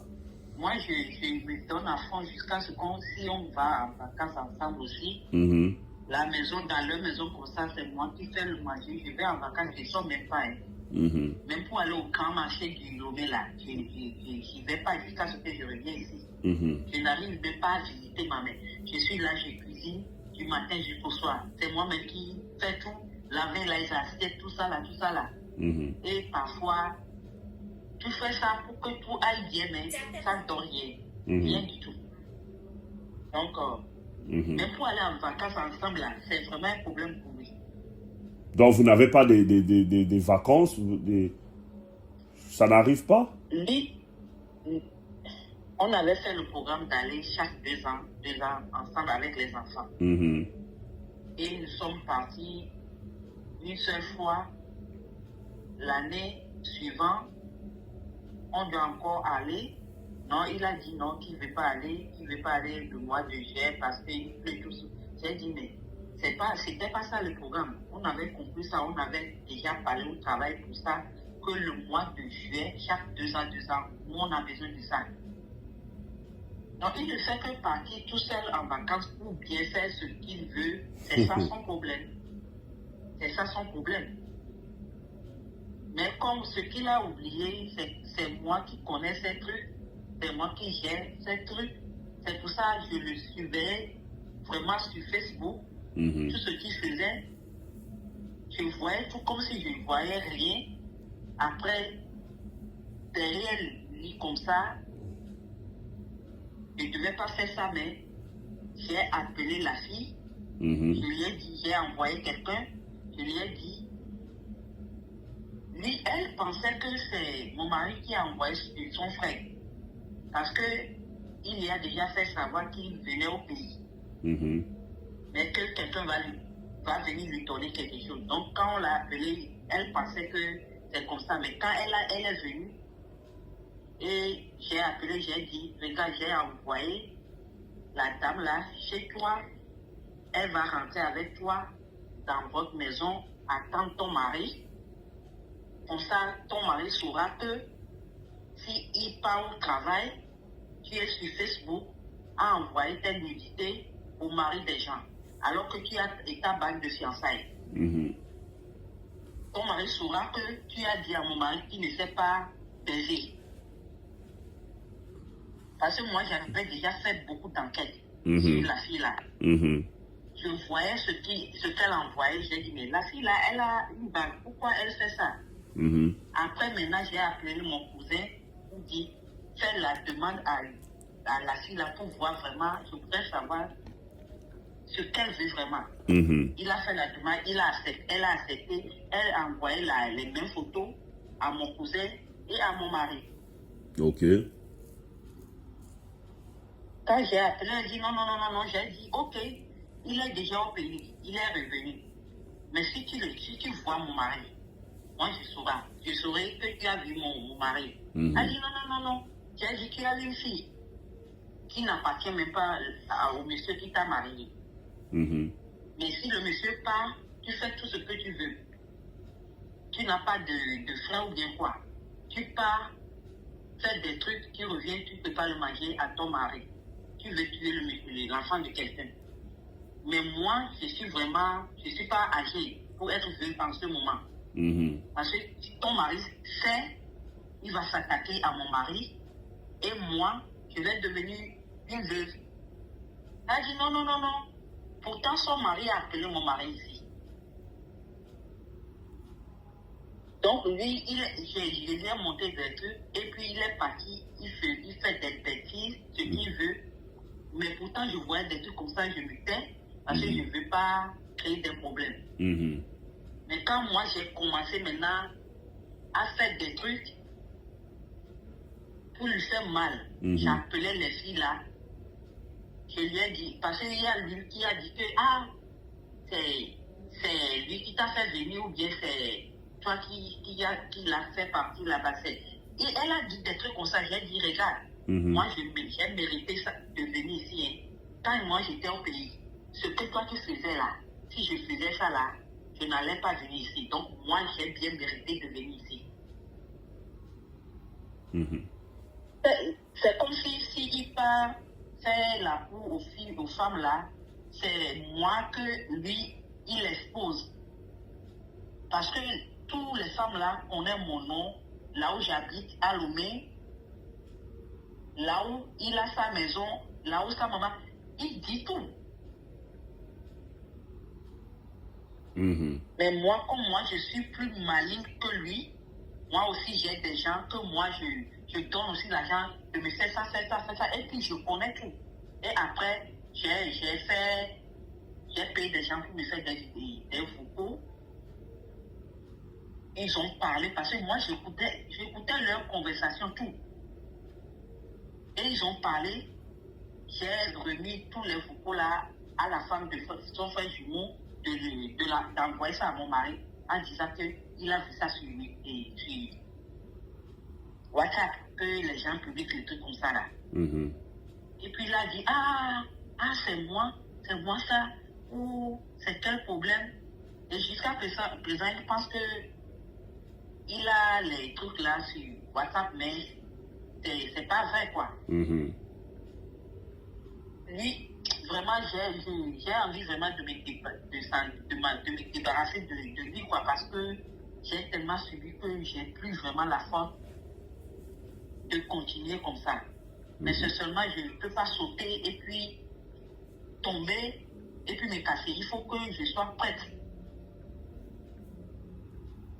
Je sais que lui, parce que comme il est parti, il pense que s'il part en vacances jusqu'à ce qu'il revienne, je quitte ici. Et c'est le programme que j'avais fait. Mais à cause de ma fille, tout est tombé dans l'eau. Mais rien n'est pas. C'est comme le truc, prépare juste les dispositions, mets en place les dispositions,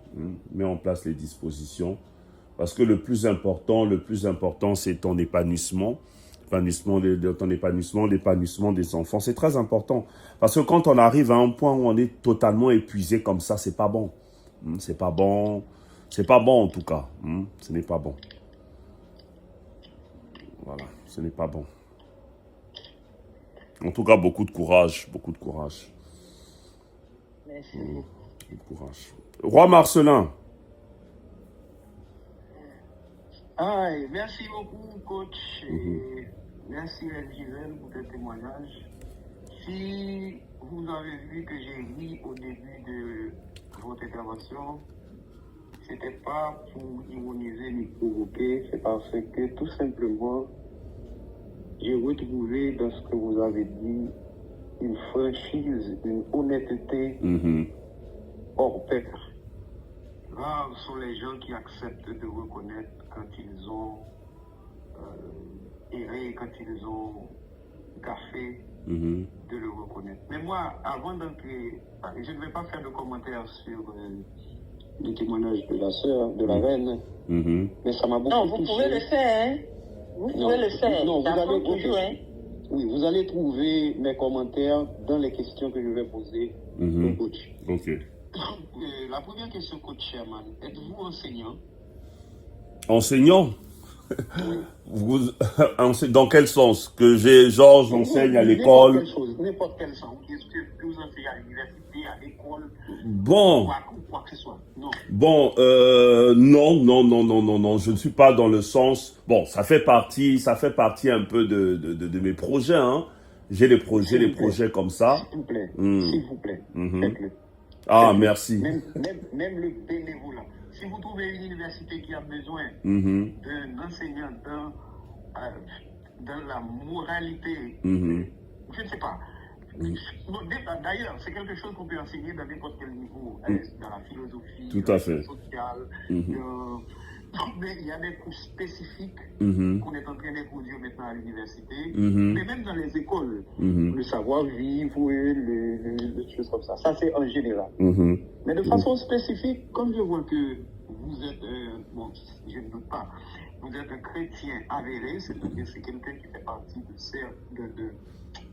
d'une foi sinon religieuse, mais spirituelle. Mhm. Je commence par dire, coach, après avoir écouté votre exposé sur le sujet, Mhm.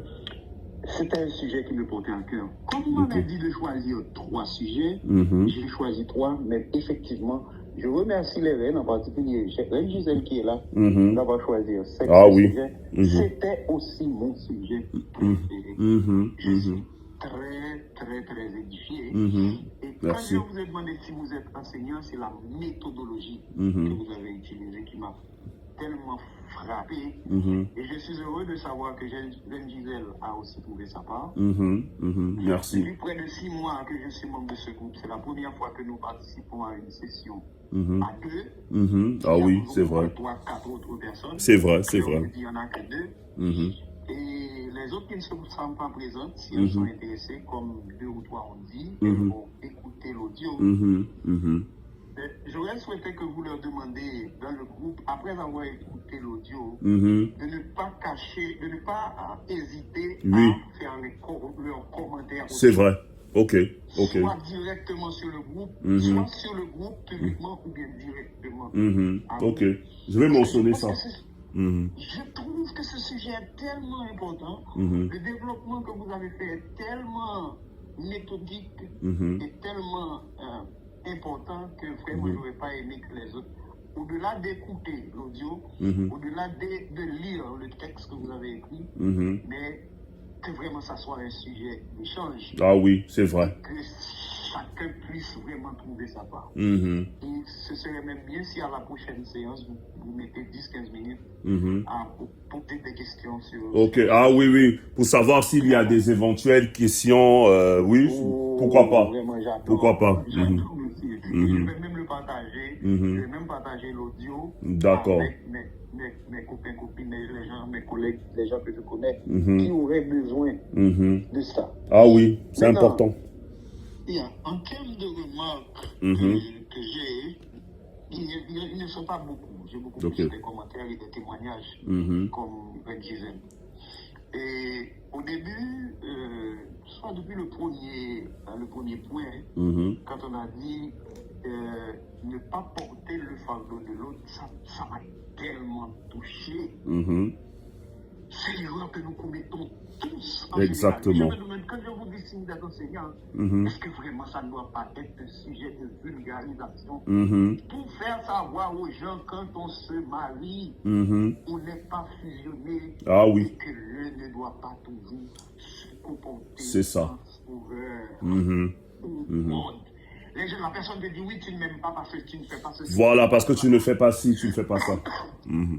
C'est terrible. Mhm. Les gens ne comprennent pas que le mariage, c'est une alliance. Mhm. C'est un engagement commun pour Mhm. se compléter. Ah oui. La femme attend tout de l'homme, l'homme attend tout de la femme. Et voilà le témoignage de la sœur, ma sœur, ma sœur, je t'assure que tu as parfaitement raison. Mhm. En général, c'est l'éducation que nos parents nous donnent. C'est ça. L'éducation que l'école nous donne. Oui. C'est l'éducation que l'église nous donne. Mhm. Et Ah maintenant, oui, je me surtout demande, l'église.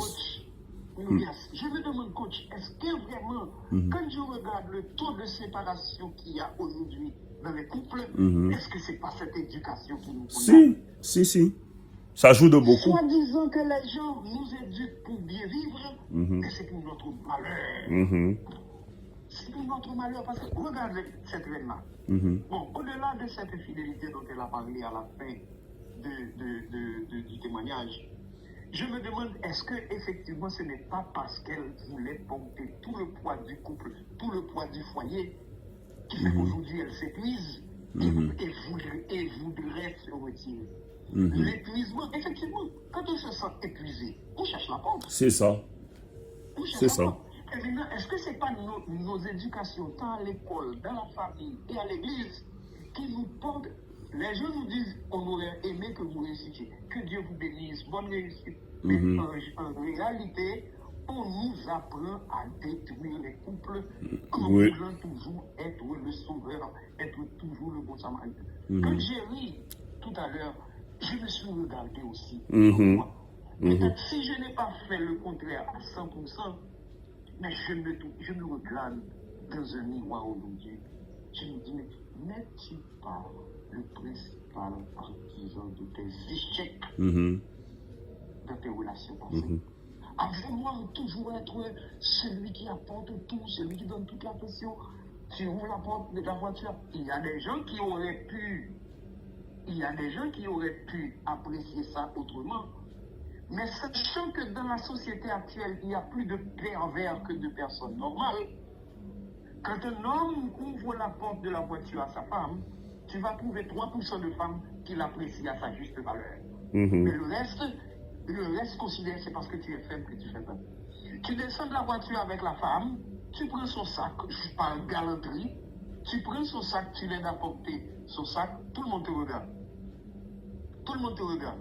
Et elle, personnellement, au lieu d'apprécier ce geste de courage, que tu prennes son sac pour l'honorer, après, ok, la première fois, elle est contente, la deuxième fois, mais quand tu le fais 3 fois, 4 fois, 5 fois, 12 fois, celui-là, c'est un acquis.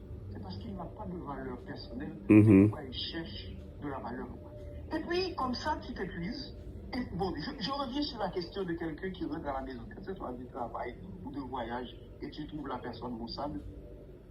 Tu veux tout faire pour changer la situation. Maintenant, tu m'apprends que c'est faux. C'est l'erreur à ne pas commettre. Il faut laisser à la personne son espace. C'est ça. Pour digérer sa mauvaise humeur, sauf qu'il y a une seule chose, si tu permets, que je n'aurais pas dit, quand tu dis à la personne, bon, en ce moment, je suis occupé à préparer un dossier. Quand j'aurai terminé, on en parle si tu veux. Peut-être que je n'aurais pas mis le si tu veux. Parce que le si tu veux, c'est peut-être une expression qui repousse un peu la personne. Même s'il aurait voulu, mais le fait que tu es... C'est comme par exemple, tu offres à manger à quelqu'un, tu dis, je t'offre à manger si tu veux. Le si tu veux diminue l'appétit. Et-elle vient manger? Ah non, je ne suis pas intéressé à manger. Je viens de manger. Ok? Viens manger. Et par exemple, je vois ça au Sénégal. Je me rappelle là, oui, c'est au Sénégal que je vois ça. Les gens ont une façon d'offrir à manger sans te laisser le choix. Mais maintenant, toi, c'est à toi de savoir si le plat ne t'intéresse pas, si tu es pressé, si tu ne veux pas manger, si tu as déjà mangé. Mais vraiment, quand les gens t'invitent à manger, pas te demander est-ce que tu veux manger, est-elle, viens manger. Viens manger. La façon dont elle dit viens manger, c'est tu es déjà à 51% prêt. Mais si maintenant vraiment tu as des contraintes, tu ne viens pas. Ça, c'est une remarque que je voulais faire. Mais ne pas vraiment sauter sur la personne. Dis-moi ce que tu as. Qu'est-ce qui s'est passé? Voilà. Non. Ça, c'est épuisant. Oui. C'est épuisant. C'est épuisant. Et comme témoignage aussi, je vais vous dire à vous deux que j'ai vécu ça. Et c'est maintenant que je suis en train d'absorber la déception que ça m'a fait. Une fois, mon ex-femme qui vit à Abidjan, moi je vis au Sénégal, elle a un médicament qu'elle prend pour le diabète. Elle m'appelle pour me dire le médicament est fini, on devait m'envoyer ça des États-Unis, il y a un retard, qu'est-ce que tu peux faire? J'ai parcouru le Sénégal, je n'ai pas trouvé le médicament. Mais je me rappelle, d'abord j'ai appelé des pharmacies à Abidjan. Elle m'a dit moi aussi, j'ai envoyé des gens, j'ai appelé. Bon, je voulais faire un miracle. Le miracle n'est pas passé à Abidjan. J'ai parcouru le Sénégal légalement, je ne l'ai pas trouvé. Je me rappelle maintenant que j'ai une pharmacie au Cameroun où j'ai l'habitude d'acheter ça. Et j'ai appelé la pharmacie dit oui, nous avons ça. Je dis ok, je voulais faire un miracle. Maintenant, je dis à la pharmacie, ok, je vais acheter deux boîtes. J'appelle un ami, je lui dis est-ce que tu as... Maintenant, je commence à parcourir le Cameroun à distance pour trouver une personne qui va à Abidjan. Je n'ai pas trouvé, ok. J'appelle un ami. Je lui dis, ok, voilà ce que tu vas faire. Tu vas prendre le médicament à la pharmacie. Tu vas à l'aéroport, trouver Air Côte d'Ivoire pour leur donner le médicament et elle viendra chercher ça à l'aéroport. Le monsieur vraiment part au bureau de Air Côte d'Ivoire. Il prend les informations, mais comme c'est un médicament qui doit être réfrigéré, on ne peut pas le déplacer le jour même. On prend rendez-vous pour qu'ils viennent chercher le médicament tôt le matin pour apporter à la compagnie aérienne pour le transférer à Abidjan. Mais de temps en temps, je l'informe, je lui dis, Maintenant, le soir, vers 20h, je l'appelle pour lui dire que, bon, tout est réglé. Demain, on va apporter le médicament à la compagnie et elle me dit qui va la chercher à l'aéroport. Je dis comment ça? Le médicament vient de Yaoundé, ça arrive à Abidjan, c'est à moi que tu demandes. En tout cas, moi, je vais travailler, je ne pourrai pas aller le chercher. Tu vois? Moi, j'ai parcouru le Sénégal, j'ai parcouru Abidjan au téléphone, j'ai fini par trouver ça à Yaoundé. Quelqu'un va le prendre à la pharmacie pour l'amener à la compagnie aérienne qui l'amène à l'aéroport et maintenant elle me demande qui va le chercher à l'aéroport. Je lui dis, je ne comprends pas. En tout cas, elle me dit, elle va travailler, elle ne pourra pas aller le chercher. Je dis, ah bon? Et puis elle dit, en tout cas, laisse tomber. Laisse tomber. Laisse tomber. J'avais compris, mais je n'avais pas le courage à l'époque de dire ce que j'ai compris. Savez-vous qu'on a laissé tomber, effectivement? J'ai appelé monsieur pour lui dire, tu n'as pas besoin d'aller chercher le médicament pour l'apporter à Air Côte d'Ivoire parce qu'il n'y a personne qui peut le prendre de l'aéroport pour l'apporter. Et alors qu'il y a le Yango, hein, je ne sais pas si vous connaissez le service Yango. Oui, le service Yango, oui, je connais. Que tu peux plus juste commander que Yango aille chercher le médicament à l'aéroport et te l'apporter, tu paies 10 000 francs. Moi, j'allais dépenser 150, 200 000 pour acheter. La personne n'est pas en mesure. Alors que moi, je pensais que la personne allait dire, ah, pendant mon lunch, je vais prendre ma voiture et il va chercher là. Ça n'a pas été fait. Donc maintenant, c'est maintenant que je comprends la notion d'épuisement, la notion de sauvetage. Et tu vois, le sauvetage dont tu parles, c'est au moins la 3e séance. Si quelqu'un ne comprend pas, tu n'es pas coupable. Ah oui. C'est au moins la 3e séance que tu reviens avec. Ne jouez pas laisse-moi voir. J'ai le texte devant moi, je vais répéter exactement l'expression. À chaque fois que j'entends cette expression, tu vois, à chaque fois que j'entends cette expression, ça me touche. Ne joue pas. Une fois, pratiquer le non-sauvetage émotionnel. Souvent, je croyais, par exemple, ma femme m'appelle, elle me dit, ma voiture a un problème. J'arrive à Abidjan une fois, on est sorti dans la voiture, ça commence à se chauffer. Alors, pas le chauffage du moteur, mais le climatiseur avait un problème. Je dis, ok, on doit passer au garage. On passe au garage, à un garage privé. On nous dit qu'il y a, comment on appelle ça, il y a une pièce maîtresse dans la climatisation qui est foirée, il faut changer. Quand on demande combien ça coûte, on nous dit 400 000. Bon, moi, j'étais prêt à payer. C'est alors qu'elle me dit, non, ma voiture est encore sous garantie. On va aller à CFAO pour qu'on puisse me changer ça. Maintenant, je vois une semaine passer, elle ne me dit rien. Un jour, je l'appelle au travail, je lui dis, mais quand est-ce que tu vas emmener la voiture au garage? Parce que nous n'avons pas de chauffeur. Quand est-ce que tu vas amener la voiture au garage? Et je ne conduis pas. Pour des raisons de santé, je ne conduis pas. Quand est-ce que tu vas amener la voiture au garage? Chaque fois, elle me donne un jour. Finalement, un jour, elle me dit, demain matin, avant que tu partes au travail, on doit passer à CFAO. Parce que je veux que la voiture soit réparée avant que je m'en aille. Ok, elle accepte le matin. On quitte la maison à 6 heures, je l'accompagne. On arrive à la CFAO, on fait le diagnostic, on dit ok, on doit changer la pièce sous garantie, mais on n'a pas en stock. On prend les coordonnées, on va faire la commande, et quand ça revient, quand la pièce arrive, on vous appelle. Et maintenant, quand on monte dans la voiture pour partir, elle dit, voilà, tu es satisfait? Tous les jours, tu me colles au nez que je dois faire ceci. Alors que moi, je ne monte dans cette voiture qu'une fois par fois. Mais dans ma tête, le bien-être de la personne dépend de moi. Le bien-être. Donc, je cours après quelqu'un pour son bien-être, mais en retour, je reçois des reproches. Je dis, mais finalement, c'est pourquoi même j'avais posé cette question, j'avais proposé ce sujet. Quel est le niveau d'équilibre à atteindre sans s'épuiser, mais sans négliger? Je pense que vraiment, j'ai trouvé beaucoup de choses et je pense que ce sont des choses que nous devons apprendre aux gens. Même les éducateurs eux-mêmes. Par exemple, quand des gens doivent se marier, on vous invite à des réunions prénuptiales.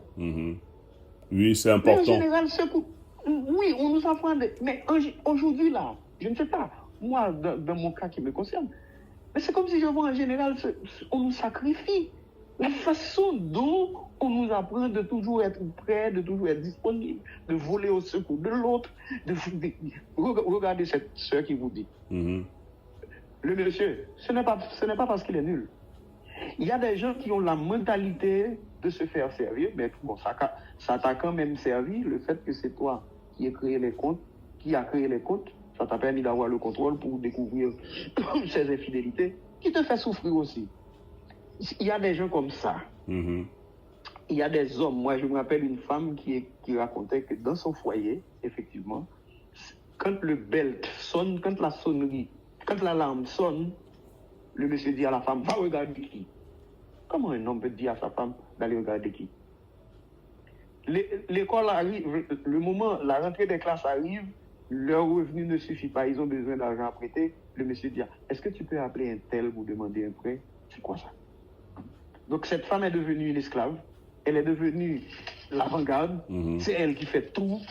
J'ai trouvé la semaine dernière, là, j'étais en mission avec une, qui chaque matin qu'elle se lève, nous étions à Bissau, mais elle, chaque matin qu'elle se lève, elle doit appeler à la maison, premièrement pour parler aux enfants, pour savoir ce qu'ils portent, ce qu'ils veulent manger, ce qu'ils veulent ceci. Maintenant, pour parler à la nounou, il faut préparer ci, il faut préparer ça. Pour tel enfant, il faut préparer ça. Pour tel enfant, il faut préparer ça. Et pour le monsieur, il faut préparer ça. Je dis, mais c'est quoi ça?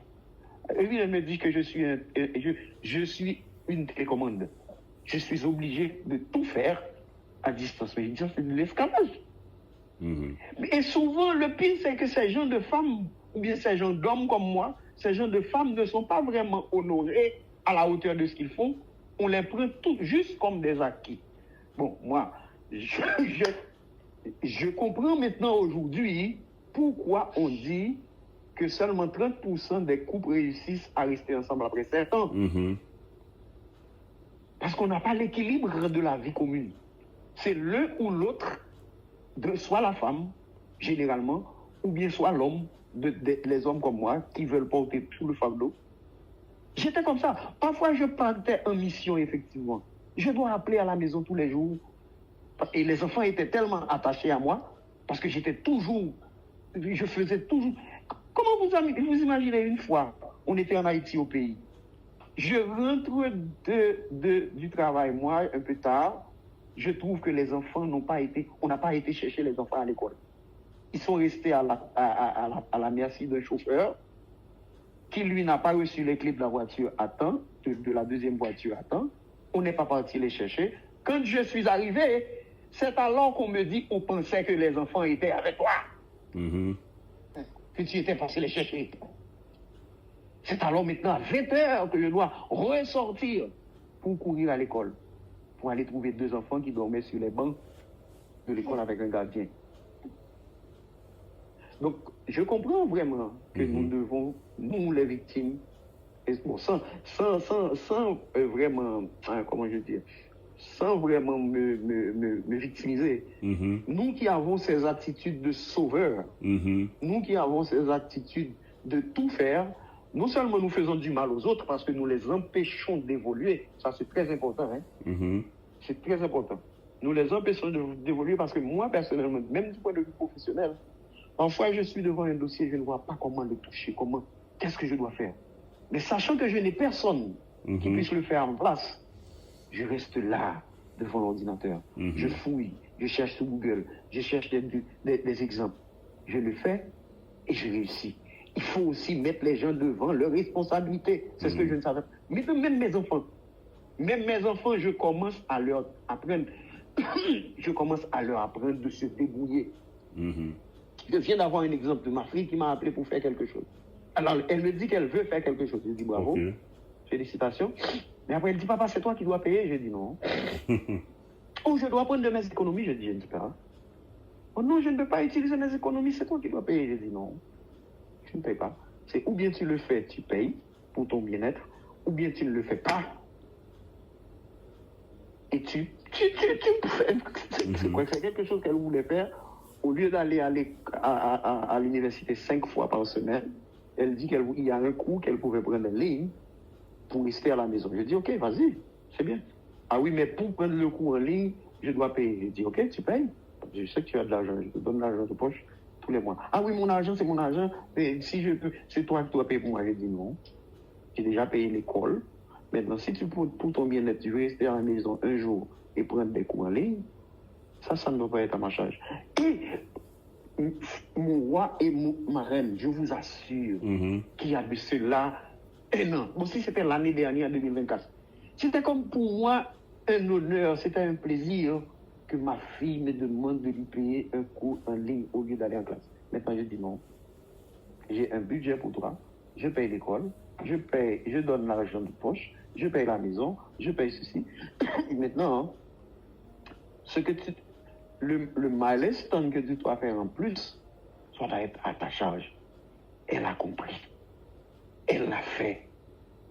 Elle apprend maintenant à choisir l'argent qu'elle a. C'est vrai qu'elle a besoin de sous-vêtements, qu'elle a besoin de ceci, qu'elle a besoin de cela. Mais moi aussi, j'accepte de limiter mes besoins par rapport aux engagements. Ce sont des choses que nous ne faisons pas.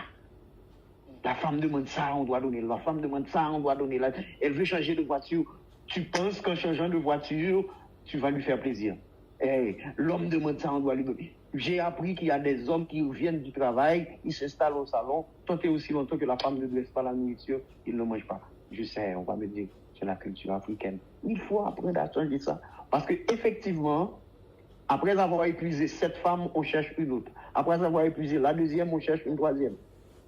Tout ça fait partie des raisons pour lesquelles les foyers se brisent parce qu'il n'y a pas d'équilibre. En tout cas, je m'arrête là. Okay. Vraiment, je suis comblé. Merci. Comblé. Mais Yaman, une dernière petite chose. Ok. Et une dernière petite chose. Pendant que je suis en train de le dire, je continue à croire qu'un homme ou une femme doit aussi gâter son partenaire, doit aussi chercher. Mais maintenant, ce que je finis par comprendre, malheureusement à 57 ans, qu'il y a aussi un équilibre à chercher, il y a aussi une limite à ne pas. Tu l'avais dit au début de l'introduction. Il y a une limite à ne pas traverser pour ne pas trop se protéger, pour ne pas être victime. Et maintenant, négliger le minimum qu'on doit donner à l'autre. Jusqu'à présent, ça reste pour moi une préoccupation. J'aurais voulu, tout en me protégeant, tout en ne pas être un sauveur émotionnel. Parce que souvent, nous créons... Voilà une chose que j'ai oublié de dire. Je me rends compte maintenant que souvent, nous créons des relations toxiques inconsciemment en étant trop émotionnel envers son partenaire. Ok. Mais l'inverse, moi, je reconnais que, comme j'ai entendu le témoignage de la reine Gisèle, elle et moi, nous aurions créé des situations toxiques pour avoir été trop zélés, ça je l'assume. Mais je n'aurais pas souhaité non plus que la prochaine expérience que j'aurai à faire, que je devienne maintenant tellement à la défensive, et que cette personne qui serait de bonne volonté, cette personne qui serait franche, honnête, transparente, qui voudrait bien avoir une relation saine et équilibrée, mais qu'en me protégeant trop, elle n'arrive pas à trouver assez d'attention, d'affection et d'amour pour son épanouissement vraiment dans la relation. C'est peut-être cette petite réserve que j'ai, que je dois continuer à creuser. Je ne sais pas si tu peux me dire quelque chose là-dessus. Non, mais c'est pas mauvais, hein. C'est pas mauvais. Je n'ai rien. Je trouve que c'est bien. C'est une bonne chose. Ok. Une bonne chose. Ah, c'est souvent nécessaire, hein, des fois. Des fois, c'est nécessaire. Ok. Vraiment, ce chien m'a vraiment fait sortir des souvenirs qui me fait maintenant mal. Oula. Parce que même s'il y a quelque chose dans sa famille, il veut rien faire. C'est moi qui envoie l'argent en disant que c'est lui qui a envoyé. Et puis, il appelle pour lui dire merci. Et il accepte. Même dans ma famille, c'est moi qui donne l'argent en disant que c'est mon mari qui a dit que c'est notre part. Et les gens l'appellent pour lui dire merci. Il accepte. Ah, vraiment. Cette manière Et de parfois, ce faire. qui m'épuise même, c'est qu'il n'arrive pas à donner ici, mais il donne aux gens. Il donne ailleurs. Oui, oui. Et puis, les gens là disent, ah, ton mari est très gentil, il donne de bons conseils, mais il n'arrive même pas à pratiquer ce À pratiquer les conseil conseils qu'il dans sa donne. maison. Ouh là là. Et si tu l'entends, il dit des trucs aux gens, mais il n'arrive pas à pratiquer ça là. Ça me fait tellement mal. Et tu C'est as moi qui l'impression, donne. oui. Ma femme, mon Oui. ex-femme était monitrice. Mon ex-femme était... Mhm. Oui, vas-y, Roi Marcelin. Roi Marcelin, tu voulais dire quelque chose, ton ex-femme? Allô? Oh, Peut-être qu'il a reçu un appel ou bien. oui, peut-être. D'aller dire... Vraiment, ça fait mal. Hmm, Ça fait vraiment mal. c'est dommage, en fait. Même sa mère, ma belle-mère est morte. Sa mère, c'est une femme en or, hein, Mhm. dans la famille là. Oui. Elle est morte. Lui m'a écarté, hein. Il m'a tellement écarté. On était ici, son frère jumeau a appelé en disant, ah Jean-Pierre, comment on va faire? Est-ce que tu as décidé quelque chose avec ta femme concernant la nourriture, tout ça là? J'étais dans la cuisine, il m'a appelé, Gisèle, est-ce que tu as parlé de faire quelque chose avec tes soeurs? Mais c'est ta mère qui est morte. Pourquoi moi je dois discuter avec mes soeurs? Après maintenant, il dit, j'ai dit non, il dit à son frère jumeau que, ah, moi, c'est seulement deux, trois de mes amis qui vont venir. Donc je vais te donner 100 000 francs, eux ils vont venir manger chez vous. Et mes parents qui doivent aller. Alors moi-même j'ai envoyé l'argent. Ils ont préparé tout. Ses amis qu'il a dit qu'ils vont aller chez son frère jumeau pour manger, eux tous sont allés chez mes parents. Et après maintenant, les gens là, ils ont appelé ici, ah, merci beaucoup à toi et ta femme. Où est-ce que vous avez trouvé l'argent pour faire ça? Il a recevoir tous les trucs là, les bénédictions là, mais il n'a rien donné. C'est moi qui ai fait tout. Mais c'est ça, mec qui est mort. Écoutez, vous m'entendez maintenant? Oui, vas-y, on t'entend. Oui. Oui, alors quand j'ai entendu Reine Gisèle dire que ce monsieur-là, il donne à tout le monde, mais pas chez lui. Il dit des choses de bien à tout le monde, mais ne les applique pas. Ça me fait penser, comme je vous dis, à mon ex-femme. Dans son église, elle était monitrice, elle enseignait la discipline économique Oula. à un groupe de femmes. Mhm. Elle était responsable d'un groupe de veuves à qui elle donnait des allocations, un groupe de veuves et d'orphelines à qui elle donnait des allocations régulièrement. Moi aussi, je contribuais. Mais finalement, l'une des disputes qui a causé notre dernière séparation, parmi tant d'autres, c'est que l'année dernière, 2024, elle a reçu une sommation de la direction des impôts des États-Unis qui faisait état d'une dette qu'elle avait de 150 000 $.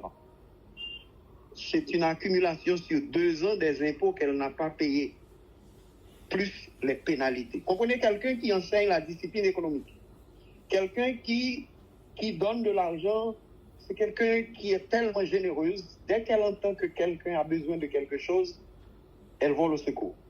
Maintenant, elle vient me dire, voilà qu'elle doit 150 000 $. Qu'est-ce que je fais? Je dis, qu'est-ce que je dois faire? Qu'est-ce que je dois faire? Les impôts que vous devez, c'est quelque chose que vous auriez dû payer de votre salaire. Moi, je donnais ma contribution régulièrement à la maison. Et je faisais tout ce que j'avais à faire. Aujourd'hui, là, si vous avez des dettes, c'est parce qu'au moment où il fallait payer vos impôts, vous n'aviez pas payé. Et ensuite, alors les États-Unis, comment ils calculent les impôts des Américains?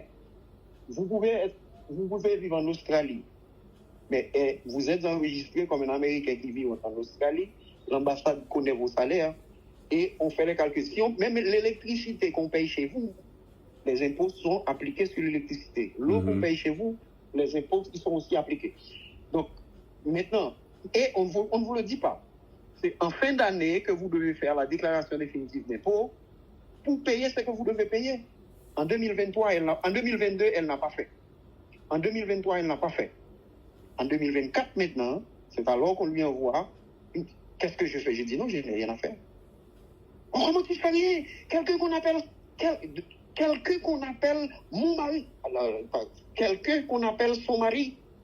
Je dis alors, qu'est-ce que je dois faire? Qu'est-ce que j'ai à faire de ça? Qu'est-ce que j'ai à faire de ça? Je n'ai rien à faire là-dedans. C'est une incel. Alors, c'est pour vous dire que c'est quelqu'un qui donne à tout le monde. C'est quelqu'un qui enseigne les bonnes choses à tout le monde, mais qui ne les applique pas. Dès que le salaire arrive, elle a plein de choses à acheter. Elle change. Bon, je ne vais pas donner les détails. Donc, effectivement, moi, à un certain moment, je croyais que faire plaisir, c'était quand elle appelle. Écoute, j'étais en train de passer par là et j'ai vu une belle robe, je voudrais la voir, est-ce que tu peux m'envoyer l'argent? Pour moi, c'était un plaisir. J'ai vu tel parfum que je voulais acheter, est-ce que tu peux m'envoyer l'argent? Je m'épuisais pendant que cette personne, lui, appliquait la délinquance économique. Donc, nous étions malheureusement dans la même situation.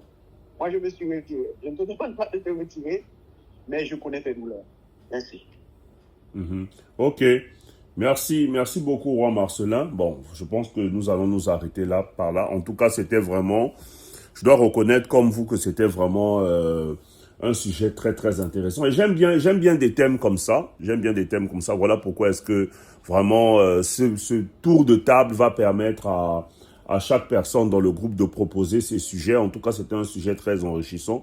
Et voilà, donc tout à l'heure, quand je vais balancer l'audio, je vais mentionner comme quoi, pour ceux qui vont écouter l'audio, qui auront des éventuelles questions, avant d'aborder le sujet que nous allons aborder prochainement, on va accorder un petit temps pour les questions. Voilà, un petit temps pour les questions. Ça, c'est bien sûr avec ceux qui seront ponctuels, hein. Donc là, il faut vraiment que la ponctualité soit au rendez-vous pour qu'on puisse aborder l'autre sujet parce qu'on n'a que 2 heures.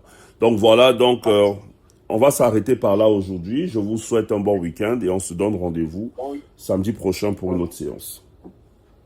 Merci beaucoup. Ok, merci. Merci beaucoup. Merci et bonne nuit. Merci, pareillement.